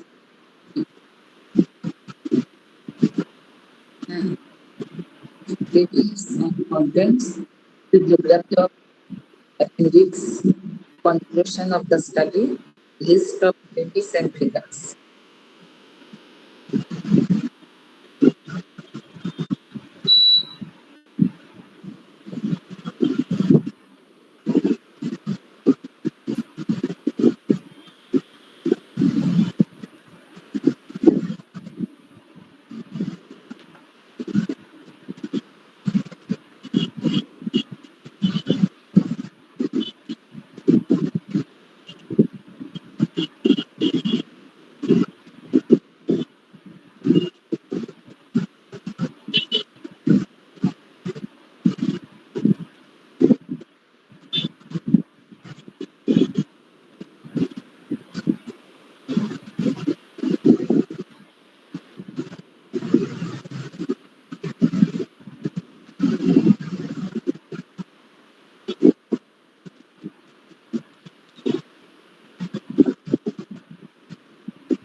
Hello sir, hello. হ্যাঁ বলুন। হ্যাঁ, আমি submit করে দিয়েছি, আর ঠিক কিছু ঠিক করতে ঠিক হবে না তো? না না না, আর কিছু করতে হবে না, আমরা দিয়ে দেবো। যারা যারা সাবমিট করে দিয়েছেন অলরেডি 15 সাবমিটেড, 15 ক্যান্ডিডেট আচ্ছা, সাবমিটেড, থ্যাংক আমরা লিস্ট দিয়ে দেবো।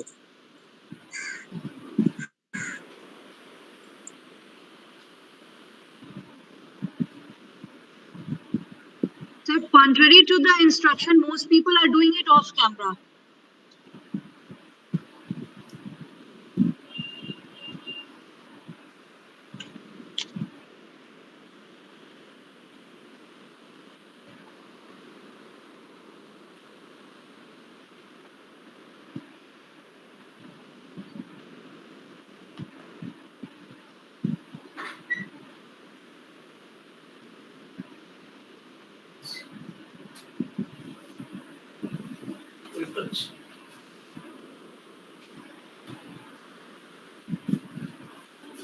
আমি কি নাম বলে দেবো যারা যারা সাবমিট করে দিয়েছেন, বা আমরা লিস্ট দিয়ে দেবো, ওটা আপনারা দেখে নেবেন। যারা যারা সাবমিট করে নিয়েছেন, we will provide a list after examination. Pramod sir, hello, হ্যাঁ স্যার, হ্যাঁ ম্যাম, দিস ইজ বৈশাখী নাগ। হ্যাঁ ম্যাম বলুন। গুড আফটারনুন, বলছি আমি সাবমিট করে দিয়েছি। ঠিক ঠিক ঠিক ম্যাম, কোনো প্রবলেম নেই। Sir, please tell the names, sir, those who have submitted. এবার কি করব প্রমোদ স্যার? ম্যাম আপনি লেফট আউট হয়ে যান ম্যাম। লিভ আউট করে যাব গ্রুপ থেকে? Yes yes ma'am. ওকে। যারা যারা সাবমিট করে দিয়েছেন আপনি ইয়ে করতে পারেন। এবার নেক্সট সেশন আপনার মনে হচ্ছে 3 থেকে শুরু হবে। 3টে থেকে ভ্যালিডেটরি সেশন মনে হচ্ছে, আমি এটা তাহলে লিভ করে যাচ্ছি। ঠিক ঠিক লিভ করেছেন ma'am. Next okay sir. Next session 3টে শুরু হবে। প্রত্যেক পার্টিসিপেন্ট অনুরোধ করা হচ্ছে আপনারা এক্সাম দেওয়ার পর লেট করেন, কিন্তু অবশ্যই আপনারা 3:30 সময় জয়েন হন।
আমার জমা দেওয়া হয়ে গেছে, আমি কি তাহলে বেরিয়ে যাব?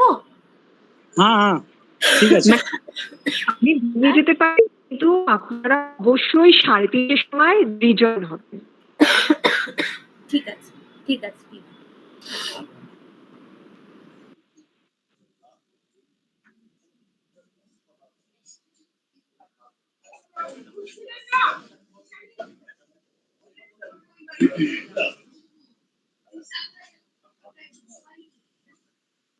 যিনি সাবমিট করে দিয়েছেন আপনার লিভ আউট করতে পারেন।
হ্যালো স্যার, হ্যালো হ্যালো, এখানে কেউ আছে আমার প্রশ্নের কোনো উত্তর দেওয়ার জন্য? হ্যাঁ বল। হ্যাঁ বলছি, আমি 18টা প্রশ্নের অ্যান্সার দিতে দিতে আমার আর সাবমিট হচ্ছে না। আপনার কি 30 মিনিটস বেশি হয়ে গেছে? সেটা তো আমি বুঝতে পারছি না, আমি কিছুই বুঝতে পারলাম না। এই জন্য হয়েছে ম্যাম, আপনার টাইম বেশি হয়ে গেছে। ও তার নাম্বারটা আমি কিভাবে দেখবো? ঠিক, আপনি সাবমিট 30 মিনিট থেকে বেশি হয়ে গেছে, এই জন্য সাবমিট নিচ্ছে না ম্যাম। না, যত আপনি করেছেন ওইটা ডেটা চলে আসবে।